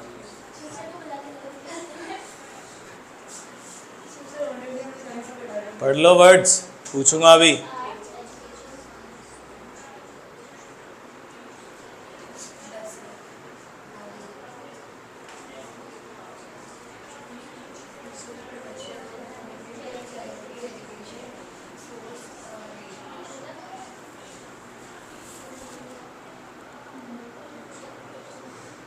हो गया? बताइए वर्ड्स। वर्ड्स बताने से पहले ये देखिए, this section deals with, section कौन सा है? Section 8। This section deals with formation of company which are form to promote the charitable objects of, क्या क्या आता है इसमें? कॉमर्स, साइंस, आर्ट्स, सब है क्या इसके अंदर? यस। फिर ये सारे किसके अंदर आते हैं? एजुकेशन के अंदर। एजुकेशन के अंदर और क्या आता है? स्पोर्ट्स। क्या सोशल वेलफेयर भी आता है? यस। चैरिटी भी आता है? यस। धार आज का पूरा पूरा जमाना ही किसके ऊपर है? रिलीजन के ऊपर। क्या ये बात समझ में? हमारे यहाँ तो कुछ बच्चे वो बैग पे स्टिकर लगा के आते हैं हिंदू। अच्छी बात है, वैसे प्राउड से लिखना चाहिए, अच्छी बात है, लेकिन अभी क्यों? अचानक से क्यों? पहले तुम मुस्लिम थे, अचानक से ऐसी क्या नीड पड़ रही है? उसके बाद प्रोटेक्शन ऑफ एनवायरमेंट, सारे काम आपको करना है। Intends to apply its profits, किस चीज में? इन्हीं ऑब्जेक्ट्स को प्रमोट करने के लिए। और ध्यान रखना, यही से केस स्टडी बनेगी। Prohibits payment of dividend to its members, इसकी केस स्टडी आई थी कि कंपनी है, सेक्शन 8 कंपनी है, बहुत अच्छे प्रॉफिट्स अर्न कर रही है, सेविंग्स है उनके पास, तो क्या डिविडेंड बांट सकते हैं? नो। प्रोहिबिट्स का मतलब समझते हो? बिल्कुल बना। क्या बात समझ में? Next, other definition, other provisions क्या है इसके? टाइप्स ऑफ कंपनी है जो कि लिमिटेड लायबिलिटी मेंबर्स की है और इन्हें कोई रिक्वायरमेंट नहीं है। ये हम नेम क्लॉज में भी पढ़ते हैं, किसके? एमओए के। उसके बाद नेक्स्ट, फॉर्मेशन और ग्रांटिंग ऑफ लाइसेंस, तो किसके पास था? Central government. सेंट्रल गवर्नमेंट ने किसको दे दिया? आरओसी को। अब एप्लीकेशन हम सेंट्रल गवर्नमेंट को देते हैं, आरओसी को देते हैं? आरओसी। ठीक है। हाउएवर सेंट्रल गवर्नमेंट ने डेलीगेट कर दिया। फिर रिवोकेशन ऑफ लाइसेंस, जब लाइसेंस रिवोक करेंगे तो पावर किसके पास है? Central government. और कौन रिवोक करेगा? Central government. तो मे रिवोक इट्स लाइसेंस अगर तुम प्रोविजंस को कॉन्ट्रावेंट कर रहे हो या वायलेट कर रहे हो, या आपके जो अफेयर्स है कंपनी के वो आप फ्रॉडुलेंटली और अगेंस्ट पब्लिक इंटरेस्ट कर रहे हो। क्या ये बात समझ में? तो इसमें आसान से प्रोसीजर, ये रजिस्ट्रेशन प्रोसीजर 3 लाइन का, पढ़िए जरा ध्यान से।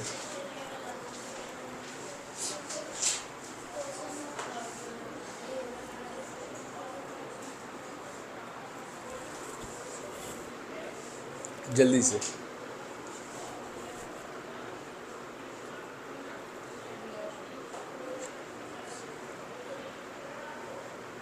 पहली लाइन में अचानक से उन्होंने लिखा कि central government on application made to it will issue licence to such companies on the fulfilment of certain condition. अचानक से ये जो लाइसेंस वाली बात थी उसमें सेंट्रल गवर्नमेंट ना आके कौन सा आ गया? रजिस्ट्रार। कि registrar shall on application by such person और association registered under this section on registration the company shall enjoy the same privilege and obligation as of a limited company except payment of dividend. क्या ये आसान procedure है? किसके ऊपर applicable है procedure? Central government के ऊपर।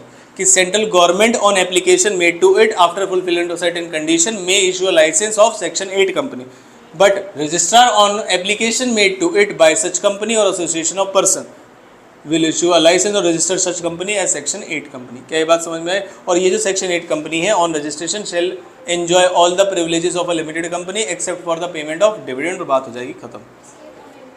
हाँ, अमेंडमेंट क्या है बताओ जल्दी से।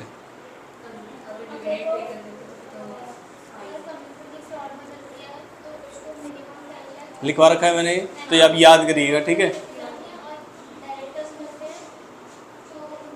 अमाउंट कम है, इम्प्रिजनमेंट 447 फ्रॉड, ठीक है। लिखा हुआ है सभी के, आपने लिखा हुआ है ये, आपका पहला बैच था, बाद में आया हो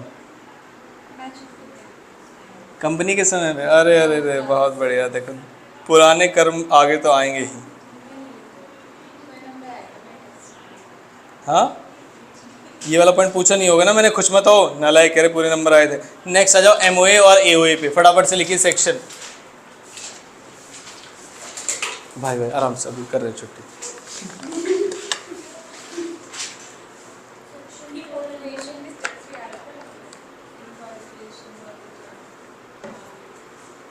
वो मैं आपके दे दूंगा पढ़ने के लिए, और जिस क्लास में पढ़ाया था उसके मैं रिकॉर्डिंग शेयर कर दूंगा। उस क्लास में मैंने याद भी कराया था, इनकॉर्पोरेशन वाला अच्छे से याद कराया था, टाइम लगा, तो जल्दी जल्दी में करने वाली चीज़ नहीं है ना। जो क्लास थी मैं वो शेयर कर दूंगा, आप उससे पढ़ लेना एक बार। एमओए पढ़ते हैं, एमओए एओए और डॉक्ट्राइन पढ़ते हैं, और किसको करते हैं ख़त्म। डेफिनेशन है, वैसे जो सेक्शन है एमओए का वो 4 है। हाँ, कंटेंट्स वगैरह जो भी सारी चीज़ें हैं वो 4 में ही बताई गई हैं। लेकिन जब आप एमओए को डिफाइन करेंगे तो आपके पास सेक्शन होना चाहिए section 2 sub section 56। Memorandum means memorandum of a company. चलो लिख लो पहले, ये याद कराए हुए मैंने क्लास में सारे, याद करिए उस ज़माने को जब हम इन्हें ये याद किए थे क्लास में, तो अब जल्दी याद हो जाने चाहिए। क्या ये बात समझ में आई? ठीक है। As originally framed or as altered from time to time in pursuance of this act or any other previous company law. क्या ये सब लिखा हुआ था इसके अंदर? रटवाया था मैंने, याद करो। नहीं लिखा हुआ? अरे नालायक। कोई बात नहीं, देखो पूरे मार्क्स आए, कम मार्क्स आए, ज़्यादा मार्क्स आए, अब की कहानी अलग है। अब आपको फिर से पूरा पढ़ना पड़ेगा और फिर से याद करना पड़ेगा जैसे पहले याद किया था। क्या ये बात समझ में है? ठीक है। क्या हम आगे बढ़े? 2 ही टॉपिक कराने हैं मुझे, एमओए एओए वाला, और एक कौन सा रह गया, कॉर्पोरेट व्हील वाला। क्या ये बात समझ आती है? इसके बाद एक टॉपिक मैं आपको घर से करने के लिए दूंगा, ये वाला इनकॉर्पोरेशन ऑफ अ कंपनी। समझ आ गया? और इन्हीं टॉपिक्स में से आपको पक्का कोई ना कोई क्वेश्चन ज़रूर मिलेगा। ठीक है, तो हम आते हैं वापस किस पर, एमओए पर। या मैं 3 टॉपिक कल कराऊं और क्वेश्चन भी कल कराऊं, जैसा आप बोलें।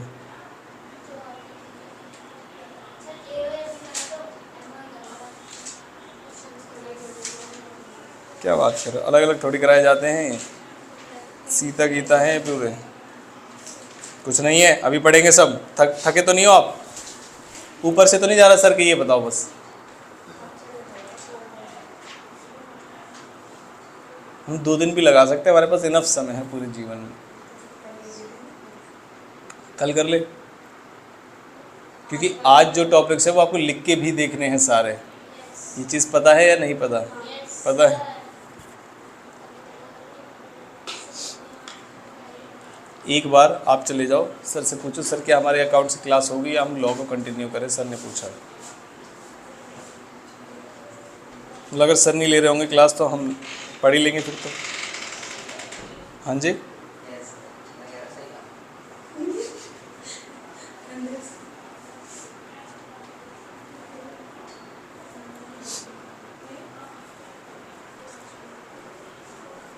आपने भी नहीं लिखा हुआ? क्यों, आप भी छुट्टी पे थे?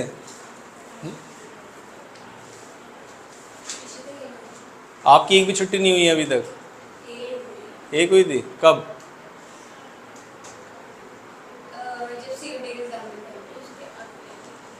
हाँ, सीयूटी के एग्ज़ाम की छुट्टी काउंट नहीं की जाती। वो जो आके थक जाते हो तुम लोग, फिर बीमार पड़ जाते हो अगले दिन। हाँ, क्या कह रहे सर?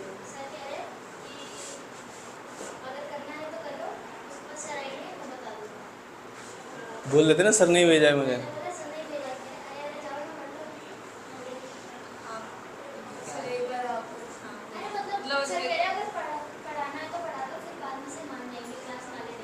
इसीलिए तो मैंने आपको भेजा था ना, सेंस भी समझना था, नॉन वर्बल क्यूज। चलो चलो इधर आ जाओ। इधर सुन लो अब, सेक्शन नंबर 4 है और डेफिनेशन है MOA की, पढ़िए। Memorandum means memorandum of association of a company as originally framed or altered from time to time in accordance with any previous company law or of this act. क्या ये बात समझ में आती है? MOA क्या क्या बताता है? तो सबसे पहले क्या बताया उसने? ऑब्जेक्ट। ऑब्जेक्ट्स क्या है? ये ऑब्जेक्ट्स क्लॉज है या MOA के ऑब्जेक्ट्स हैं? ये MOA के ऑब्जेक्ट्स है। और अगर बुरा समय आया तो इतने क्वेश्चन से 4 नंबर पूछ लेगा वो आपसे, और मेजॉरिटी ऑफ स्टूडेंट्स को सही तरीके से नहीं लिख पाएंगे, क्योंकि MOA का मतलब सब क्या लगता है कि डेफिनेशन क्या है और कंटेंट्स क्या है। ऑब्जेक्ट्स पे ध्यान नहीं दिया जाता, और ऑब्जेक्ट इंस्टीट्यूट के स्टडी मेट में लिखे हुए हैं अलग से। क्या ये बात? तो MOA बनाने का हमारा क्या उद्देश्य है कि MOA के अंदर क्या है? तो it contains the object for which the company is form, therefore identify the possible of scope of its operation. कि जिस ऑब्जेक्ट के लिए कंपनी बनी है, जैसे रिलायंस स्टील किस ऑब्जेक्ट के लिए बनी है? स्टील से रिलेटेड बिजनेस करने के लिए। अब स्टील से रिलेटेड बिजनेस करने के लिए अगर रिलायंस कंपनी लैंड परचेज करे तो सही है या गलत है? तुम स्टील बनाने आए हो या लैंड बनाने? लैंड बनाएंगे तो जरूरत पड़ेगी उनको आगे बात समझ में। तो ये बताते हैं ऑब्जेक्ट और ये बताते हैं स्कोप ऑफ इट्स ऑपरेशन। क्या कभी भी स्टील का बिजनेस करने के लिए उन्हें मोमोज खरीदने पड़ सकते हैं क्या? गोल्ड खरीदने पड़ सकते हैं क्या? नहीं। इसे बोलते हैं scope of its operations. Gold भी बोला मैंने, गोल्ड, ठीक है। इनेबल्स, पहली चीज, हाँ अभी पिएंगे, सुनो। Contains the object, contains the object का मतलब समझ में आया? चाय के पैसे वो देगा जो हारेगा, ऐसे ही। जो नहीं सुना पाएगा, ये वाला खेल अच्छा है वैसे, चलो पढ़ लेते हैं। पहला, contains the object. Contains the object मतलब समझ में आया कि जिस ऑब्जेक्ट के लिए इस पृथ्वी पे उस कंपनी का जन्म हुआ है, उस ऑब्जेक्ट को और इस ऑब्जेक्ट को पूरा करने के लिए जितने भी पॉसिबल स्कोप ऑफ ऑपरेशन है वो बताएंगे। पहला पॉइंट खत्म हो गया, इसलिए MOA बताया गया। दूसरा MOA क्यों बताया गया? ये इनेबल करता है स्टेक होल्डर्स, वेरी गुड।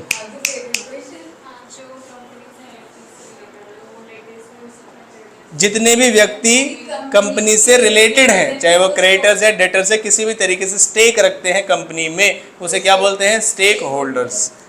क्या इनेबल करता है उन्हें? क्या बताता है उनको? Powers of the company and activities it can engage in.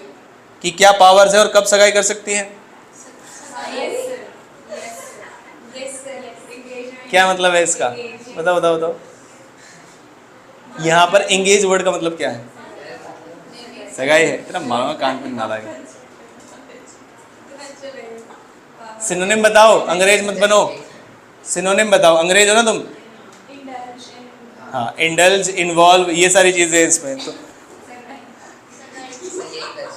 और इसी को ब्रह्मा जी ने नाम दिया किस चीज का? बताओ। Doctrine of constructive notice. ये जो आउटसाइडर डीलिंग नोटिस या नॉलेज, ये जो outsider dealing with the company, इसी चीज की तो नॉलेज होगी उसको। क्या ये बात समझ में आई? तीसरा point specifies the purpose. Purpose का मतलब क्या है? कि तुम लोगों से पैसा लोगे तो क्या लोगों को पता नहीं होना चाहिए कि तुम्हारा जो पैसा है वो कहाँ इस्तेमाल होगा? अब मान लीजिए मैंने KDC के नाम पे फंड्स रेज कर लिए, तो सबने कहा एजुकेशन का काम करेंगे और आगे जाके बहुत चलेगा, और मैंने कैफे में डाल दिया अपने, तो ये लोग मारेंगे मुझे या नहीं मारेंगे? मारेंगे, लेकिन मैं पिटूंगा नहीं। बताओ क्यों? क्योंकि मैं शील्ड हूँ। किससे? क्योंकि मैंने MOA में लिखा हुआ था कि मैं आपका पैसा इस पर्पस के लिए भी यूज कर सकता हूँ। तुमने नहीं पढ़ा तो तुम अनपढ़ हो, मैं नहीं। क्या ये बात समझे? इसीलिए वो क्या स्पेसिफाई करता है? पर्पस को स्पेसिफाई करता है, for which share holders money can be use and risk is taking in making the investment. उसे लगता था एजुकेशन में कम रिस्क है और कैफे में ज्यादा रिस्क है, तो कोई भी ज्यादा रिस्क है या कम रिस्क है वो बस किसको पता होना चाहिए? इन्वेस्टर, कि मेरा पैसा यहां जा रहा है। जैसे पेरेंट्स आपके ऊपर पैसा लगा रहा है, highest risk,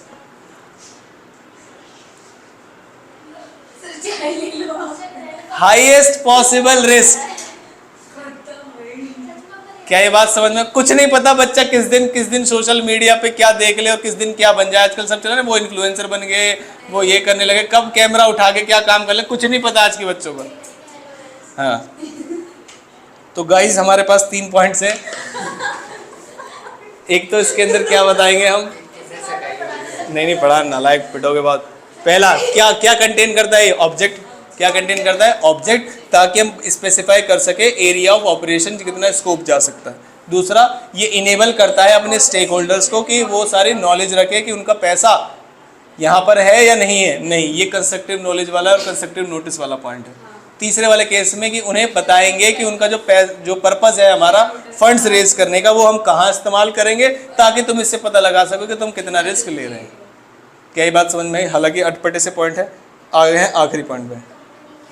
a company can not depart from provision content in MOA if it does known as ultra vires, और वो वर्ड है और हम इसके उसमें प्रोविजन में भी पढ़ चुके हैं।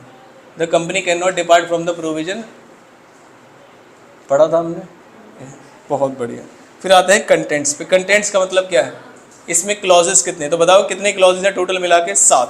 और जो सब कंपनी के ऊपर अप्लाई होते हैं वो कितने हैं? 6। एक कंपनी वाला कौन सा है? नॉमिनी क्लॉज, जो किसके ऊपर अप्लाई होता है? ओपीसी। देखो बड़े सुंदर तरीके से हमने यहाँ पर नोट्स बनाए थे ताकि जल्दी याद हो सके। ठीक है, तो आज वो समय है ताकि हम जल्दी याद कर सकें। It contains the name of the company with which it is propose to be incorporated. नाम का मतलब ये मत समझना नाम तुम्हारा हो गया है, नहीं। प्रपोज टू बी इनकॉर्पोरेटेड का मतलब क्या है कि तुम अभी इनकॉर्पोरेट होना चाहते हो इससे। ठीक है। Public company must and with the name, क्या? लिमिटेड। प्राइवेट कंपनी किससे होंगे? प्राइवेट। इसकी एक्सेप्शन अभी पड़ी थी जस्ट, सेक्शन 8 कंपनी को कोई भी नाम यूज करने की जरूरत नहीं है। Government company must and with limited, OPC must and with. Simple है यहाँ तक। ये सारी चीज़ें आपको समझ आ जाएंगी।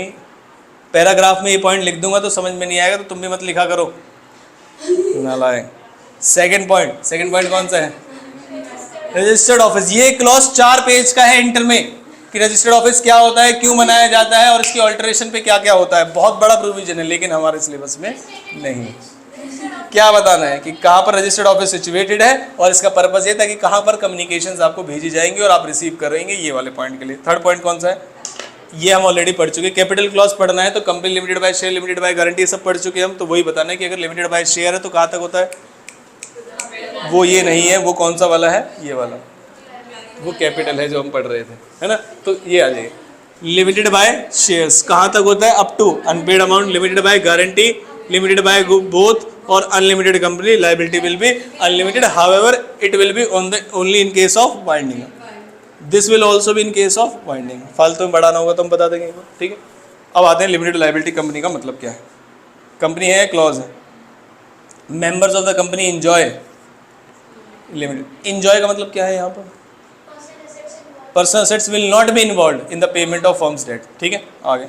It implies personal property of the members will not be involve in the payment of company's debt. ये सिर्फ 11th की क्लास से उठा के लिखा है मैंने, अगर आपको यकीन नहीं आता तो देखो, ये उठाया है।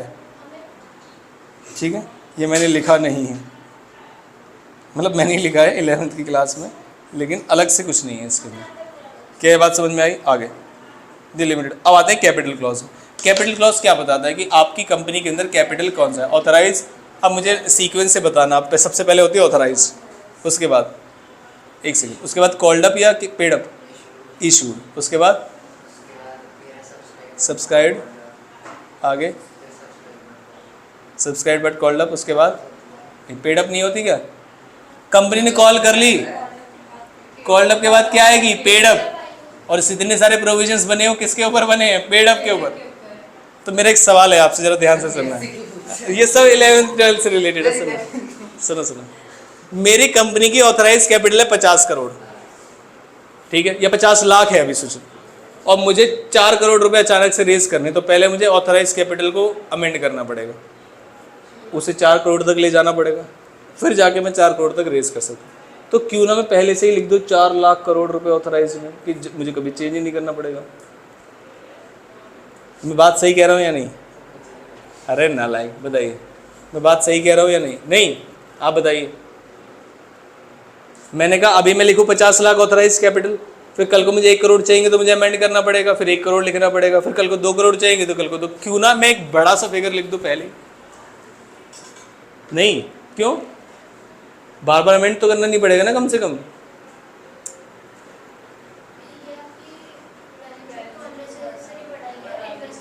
बैलेंस शीट में ऑथराइज कैपिटल आती, क्या बात कर रहे हो? अरे भाई साहब, बैलेंस शीट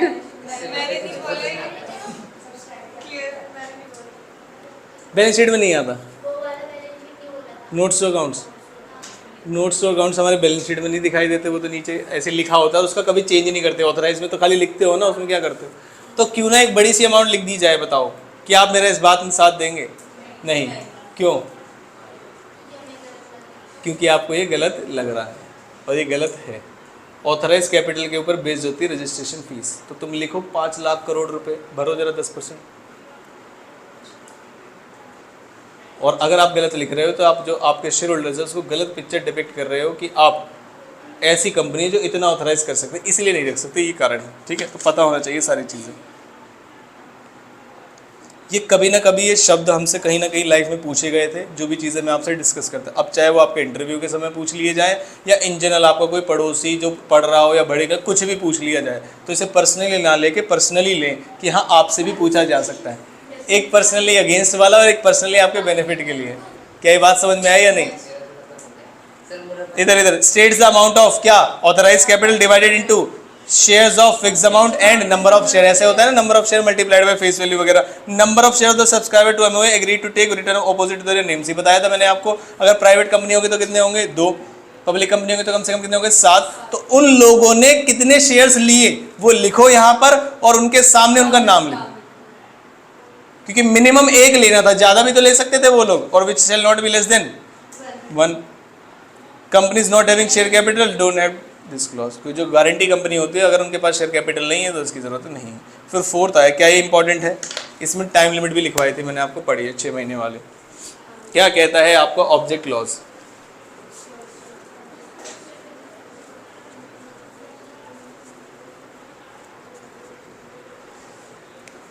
पर्पस बताएगा और सारे मैटर्स बताएगा जो उसकी फर्दरेंस में ज़रूरी है, जैसे कि लैंड खरीदना हमारे मेन ऑब्जेक्ट की फर्दरेंस में ज़रूरी है। उसके बाद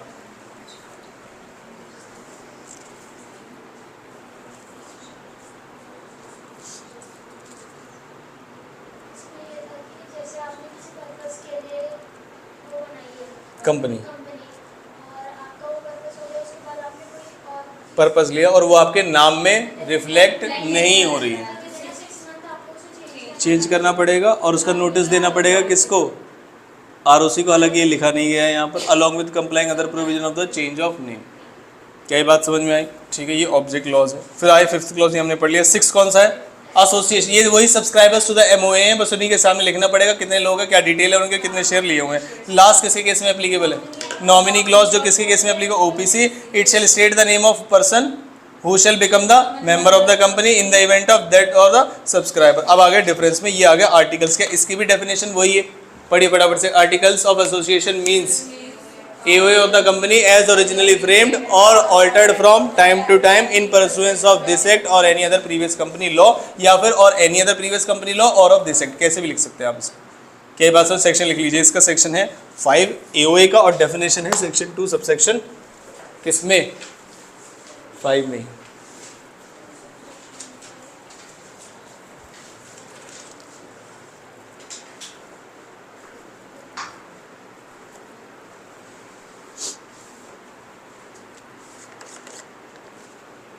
लिख लिया?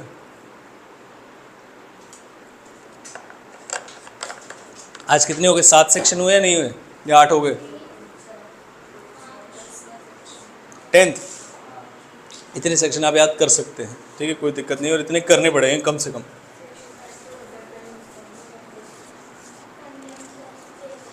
आते हैं इधर, डिफरेंस अगर आप पढ़ लेंगे तो आपको एओए के बारे में काफ़ी सारा आइडिया हो जाएगा। ठीक है, तो ऑब्जेक्टिव्स, तो कंपनी क्या डिफाइन करती है? And delimits the object. Delimit word का मतलब क्या है? जैसे कुछ ऑप्शंस इनेबल करते हो गेम में कि पहले ये वाला ऑप्शन नहीं था, अब ये वाला ऑप्शन इनेबल हो गया है, ऐसे होता है। इनेबल वर्ड का मतलब तो समझ में आता होगा आपको। तो ऐसे ही डी लिमिट्स का मतलब क्या है? लिमिट्स का मतलब कम करना और डी लिमिट्स का मतलब अगर लिख दोगे तो ये काम कर पाओगे। नहीं आया समझ? डी लिमिट का मतलब, कई बार बच्चे इसको लिमिट्स लिख देते हैं, लिमिट नहीं करता वो कभी भी, क्या करता है? D limit. लिख दोगे तो कर पाओगे, ये पॉजिटिव सेंस से देखने का। ठीक है, इधर ये लेस डाउन करता है क्या चीज़ें? Rules and regulation for the internal management of the company, और ये डिटरमाइन करता है how the objective should be achieved. In objectives को डिलिमिट इन्होंने किया है और ये बताएगा कि कैसे पूरे किए जाएंगे रिलेशनशिप। ये जो एमओए है ये किससे डील करता है? आउटसाइडर से क्या रिलेशन है। और ये जो एओए है ये किससे बताता है? मेंबर्स का और एमओए से क्या रिलेशन है आपके, ठीक है, इंटरनल जिसे बोलते हैं। थर्ड पॉइंट क्या है, alteration, only under special circumstances in some cases prior permission of regional director और ट्रिब्यूनल। मैंने बताया था रजिस्टर्ड ऑफिस क्लॉज बहुत इंपॉर्टेंट है और नेम क्लॉज, इन सब के अंदर बहुत ज़्यादा प्रोविजन है इंटर के अंदर, तो इनके भी अप्रूवल आते हैं आगे जाके। और यहाँ पर बस आपको क्या पास करना है, स्पेशल रेजोल्यूशन। स्पेशल रेजोल्यूशन का मतलब क्या होता है,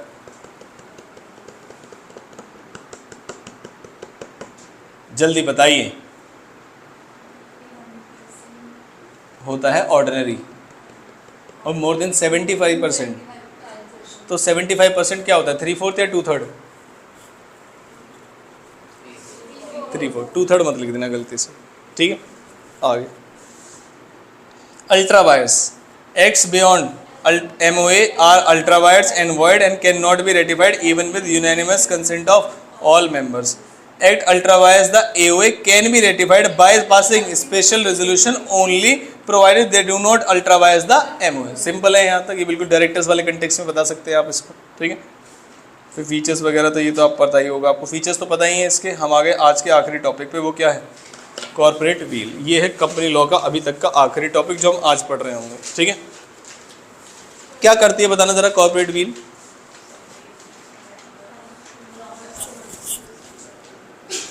अगर मान लीजिए हमने या रिलायंस कंपनी ने मुझे कोई ख़राब प्रोडक्ट्स दिए, मैं सप्लायर हूँ या तो फिर मैं उनसे सामान लेता, मुझे ख़राब प्रोडक्ट्स दिए, तो मैं मुकेश अंबानी पे केस कर दूँ? क्यों? क्योंकि उसमें क्या है, separate legal entity. Corporate wheel का मतलब होता है क्या, पर्दा। तो किसी भी कंपनी के ऊपर उसके जो ओनर्स हैं वो एक पर्दा पहनते हैं जिसे बोलते हैं कॉर्पोरेट व्हील। और कोई भी अगर गलत एक्टिविटी की जा रही है तो उसके लिए केस भी किस पे किया जाएगा, कंपनी पे। और अगर आप गलत एक्टिविटी कर रहे हैं कंपनी के साथ तो कंपनी ही आपके ऊपर केस करेगी, मेंबर्स नहीं करेंगे। इसका मतलब कंपनी की असेट्स अलग, ओनर की असेट्स अलग, कंपनी की लायबिलिटी अलग, ओनर की लायबिलिटी अलग। जैसे मान लीजिए रिलायंस कंपनी ने अभी 3 यार्ड्स खरीदे हैं या प्लेन खरीदे हैं पर्सनल, क्या रिलायंस कंपनी ने अपने नाम पे, आप उसके एक शेयर होल्डर है जो कि 2 शेयर होल्ड करते हैं 1100 रुपये ईच के, तो टोटल इन्वेस्टमेंट कितनी हुई, 2200। और आपने कहीं पढ़ा था equity share holders are the owners of the company. तो आप कह रहे हो वो जो 2 यार्ड है या वो जो 2 प्लेन है, मेरे पास कितने शेयर है, ले आओ ज़रा आज घूम के आएंगे। क्या कर सकते हैं ऐसा? नहीं, क्योंकि वो किसकी एसेट्स है, कंपनी की। आप कौन हो, ओनर, सेपरेट। क्या ये बात समझ में आई? पक्का। तो आप कंपनी के एसेट्स को पर्सनल प्रॉपर्टी के या किसी भी चीज़ के लिए यूज़ नहीं कर सकते। क्या ये बात, इसे बोलते हैं डिफरेंस। पढ़िए, रेफर्स टू, क्या है ये, लीगल कंसेंट। क्या ये क्वेश्चन में आया है कई बार? यस। कितने मार्क्स, 6 मार्क्स वाले क्वेश्चन में आया, इसलिए इसकी इंपॉर्टेंस बढ़ जाती है। केस स्टडी में भी आया है और थ्योरेटिकली भी आया है और बड़ा important. Refers to the legal concept whereby companies identified separate from the members of the company, की वो मेंबर्स से अलग है। आगे, it implies that members of the company are protected. Members को किस चीज़ के लिए बनाया गया है, प्रोटेक्ट करने के लिए, from the liability arising from the company's debt. आगे, या कॉन्ट्रावेंशन। रेफरेंस केस लॉ है क्या इसका, सैलमन वर्सेस सैलमन। क्या ये बात समझ में आई? ये सेपरेट लीगल एंटिटी में भी यही चीज़ें लिखवाते हैं। फिर आते हैं lifting of corporate wheel. Lifting का मतलब क्या होगा? अभी तक तो हम प्रोटेक्ट कर रहे थे ओनर्स को, अगर इस कॉर्पोरेट व्हील को लिफ्ट करते तो इसका मतलब क्या, प्रोटेक्ट करेंगे या पनिश हो जाएंगे? पनिश हो जाएंगे। कैसे? It means looking behind the person, disregarding the corporate personality, disregarding the corporate will and treating the company and its members as same। क्या ये बात समझ में आई? इसके लिए हमारे पास पहला पॉइंट क्या है, to determine the enemy character. इसका मैंने आपको एक एग्जांपल दिया था कि अगर कोई कंपनी मान लीजिए जो उसके सारे के सारे शेयर होल्डर्स हैं वो फॉरेन मेंबर्स हैं और वो ऐसी कंपनी से हैं जहाँ वॉर चल रही है। जैसे रशिया में मान लीजिए एक कंपनी है, रशिया के अंदर काम करती है, लेकिन वहाँ के सारे जो मेंबर्स हैं वो यूक्रेन के। तो क्या रशिया उस समय के लिए उस कंपनी की कॉर्पोरेट पर्सनैलिटी को डिसरिगार्ड करके उस कंपनी को बंद करा सकती है? यस। यूक्रेन के मेंबर्स ये नहीं कह सकते कि हम तो यूक्रेन के हैं लेकिन कंपनी थोड़ी ना है यूक्रेन की, वो तो आपके यहाँ बनी है, आपके यहीं इनकॉर्पोरेट हुई है, तो क्यों बंद करा रहे हो? तो क्या ऐसा बोल सकते हैं? नो, क्योंकि वो डिटरमाइन क्या करना चाहते हैं, एनिमी कैरेक्टर। दूसरा, टू प्रोटेक्ट रेवेन्यू और टैक्सेस, जिसके अंदर मैंने आपको अलग से केस लॉ लिखवाया। अगर टैक्स वाला क्वेश्चन आए तो क्या लिखोगे आप, Jaggi Lal and commissioner of income tax, क्योंकि लिखा हुआ है टैक्स, यहाँ से याद रखेंगे आप कि कौन सा वाला था। और अगर रेवेन्यू, जो कि ज़्यादातर यहाँ से क्वेश्चन आता है, यहाँ से कि रेवेन्यू के लिए आपने बढ़ा दिया तो कौन सा, दिंगशो मानिक जी पेटेंट, क्या ये बात समझ में आई? याद रखेंगे Jaggi Lal and commissioner of income tax और दिनशो मानिक जी पेटी, टैक्स के लिए टैक्स वाला और बाकी अलग। फिर आते हैं third, to avoid legal obligation. इसके लिए क्यों था? क्योंकि आपकी कंपनी के ऊपर कहीं कोई मान लीजिए आपने ऐसा कहा है कि आपके मिनिमम नंबर ऑफ मेंबर्स इतने हैं तब ये वाला एक्ट अप्लाई होगा। क्या ये बात समझ? तो आपके अंदर मान लीजिए जैसे कि where the sole purpose of the company क्या है, किस चीज़ के लिए, फॉर द फॉर्मेशन, किस चीज़ के लिए बनाई गई है ताकि आपके ऊपर क्या ना लग सके। हाँ, कॉर्पोरेट व्हील की पर्सनैलिटी। तो देखिए where the sole purpose for the formation of the company was to reduce the amount to be paid by way of bonus to the workman. तो क्या मैं बोल दिया बोनस के लिए ही बनाया गया है? अलग से क्वेश्चन, आंसर इज यस। और इसका केस लॉ क्या है? Workman of associated rubber industry limited to association workman, तभी तो लड़ रहे होंगे बोनस के लिए, ऐसे याद किया जाता है इनको। टैक्स वाला कौन सा था? जग्गी लाल वाला। और कमिश्नर ऑफ इनकम टैक्स वाला। रेवेन्यू वाला कौन सा था? दिनशो मानिक जी पेटेड। ये वाला कौन सा है? वर्कमैन, क्योंकि बोनस वाला है तो बोनस किसको चाहिए? वर्कमैन को। और कंपनी का नाम क्या था? एसोसिएटेड रबर कंपनी या इंडस्ट्री लिमिटेड। और वर्सेस में क्या करोगे? वर्कमैन हटा दोगे और कंपनी का नाम आ जाएगा। इस तरीके से थोड़े बहुत लॉजिक लगा के आप इसे याद कर सकते हैं। और फोर्थ पॉइंट और fifth point last. Fourth point क्या कहता है? ये लाइसेंस वाला पॉइंट था, याद है आपको? मेरी एक कंपनी थी, उस कंपनी को मैंने बनाया और मैंने ट्रांसपोर्ट लाइसेंस के लिए अप्लाई किया और मेरी कंपनी रिजेक्ट हो गई। क्या ये बात समझ? तो मैंने क्या किया? एक फेक कंपनी बनाई। उस कंपनी में असेट्स मेरी ही कंपनी की लगी हुई हैं, अलग से कुछ नहीं है, सारी चीजें मैंने ही लगा रखी है, बस दूसरे नाम से ऑपरेट कर रहा हूं उसको। अब उस कंपनी के नाम पर मैंने लाइसेंस अप्लाई किया जो कि वो एलिजिबल है, उस कंपनी के लिए कोई भी गड़बड़ वाली बात नहीं है। तो वो क्या करेंगे कि इस कंपनी और मेरी वाली कंपनी को अलग ट्रीट नहीं करेंगे, इसे मेरी ही कंपनी मानेंगे। इसे बोलते हैं डिसरिगार्डिंग द कॉर्पोरेट पर्सनैलिटी। क्या ये बात समझ? और उस कंपनी को भी इनएलिजिबल कर देंगे। क्या ये बात समझ में? ये वाला पॉइंट इसके अंदर था।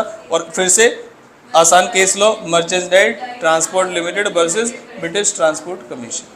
ट्रांसपोर्ट है दोनों के अंदर और इसीलिए लाइसेंस वाला पॉइंट इसके अंदर आता है। और आज का आखिरी point, company formed for fraud और इम्प्रॉपर कंडक्ट और to defeat the provisions of law. इसके अंदर मैंने 3 एग्जांपल आपको दिए थे। पहला कौन सा है? टू डिफीट और सर्कमवेंट द लॉ। उसके बाद टू डिफ्रॉड द क्रेडिटर्स और टू अवॉइड लीगल। इनमें से कोई भी काम करने के लिए ही बस आपने एक कंपनी बनाई है तो मान लिया जाए कि जिसने बनाई है और जो कंपनी है वो अलग अलग नहीं है, एक ही है। क्या ये बात समझ? ये ज़्यादातर समझने वाला क्वेश्चन नहीं है, रटने वाला क्वेश्चन ज़्यादा है, तो आप बस इसे रटना पड़ेगा। मैं लिख देता हूँ यहाँ पर, रटना है। हालांकि केस लॉ याद करना रटना नहीं है, वो थोड़ा सा लॉजिकल है। क्या ये बात समझ में आ गई? पक्का? आज आपके पास पूरा दिन है और आप इस दिन को कंपनी लॉ को अच्छे तरीके से रिवाइज करने के लिए डालें। और अगर आपको लग रहा है कि एक दिन कम है तो अचानक से कोई जादू नहीं होगा कि आप 4 महीने के अंदर सारे एक्ट एक ही दिन में रिवाइज कर लेंगे। तो अभी आपको जो समय दिया जा रहा है वो क्या है? एक दिन एक एक्ट। तो कंपनीज एक्ट था तो आपको एक दिन अलॉट किया गया, हो सकता है कॉन्ट्रैक्ट में 3 कर दिया जाए, वो देखेंगे हम कैसे होगा आगे। क्या ये बात है? लेकिन आज के लिए जो एक्ट है आपका जो रिवाइज करना है पूरे फोकस तरीके से, वो कौन सा है? Companies act. और ऐसा मान के चलेगा कि एग्जाम तक दोबारा रिवाइज नहीं कर पाएंगे, तो आज ही आपको ढंग से रिवाइज करना है।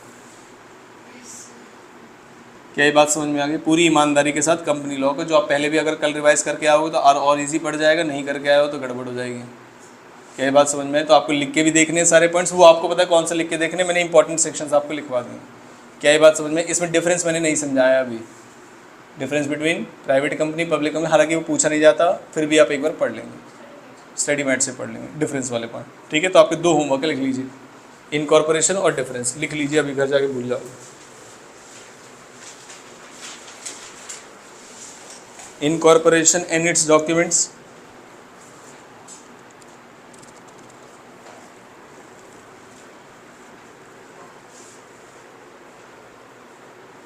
और दूसरा ऑल डिफरेंसेस।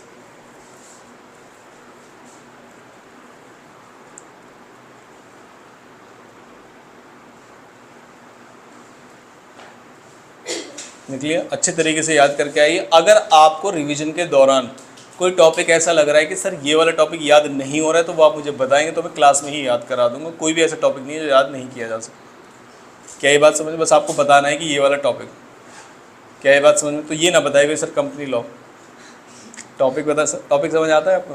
ठीक है, चलिए ओके, धन्यवाद। क्या आप बंद कर देंगे? हाँ जी, आइडिया बुरा है, इसलिए मैंने पहले ही बता दिया।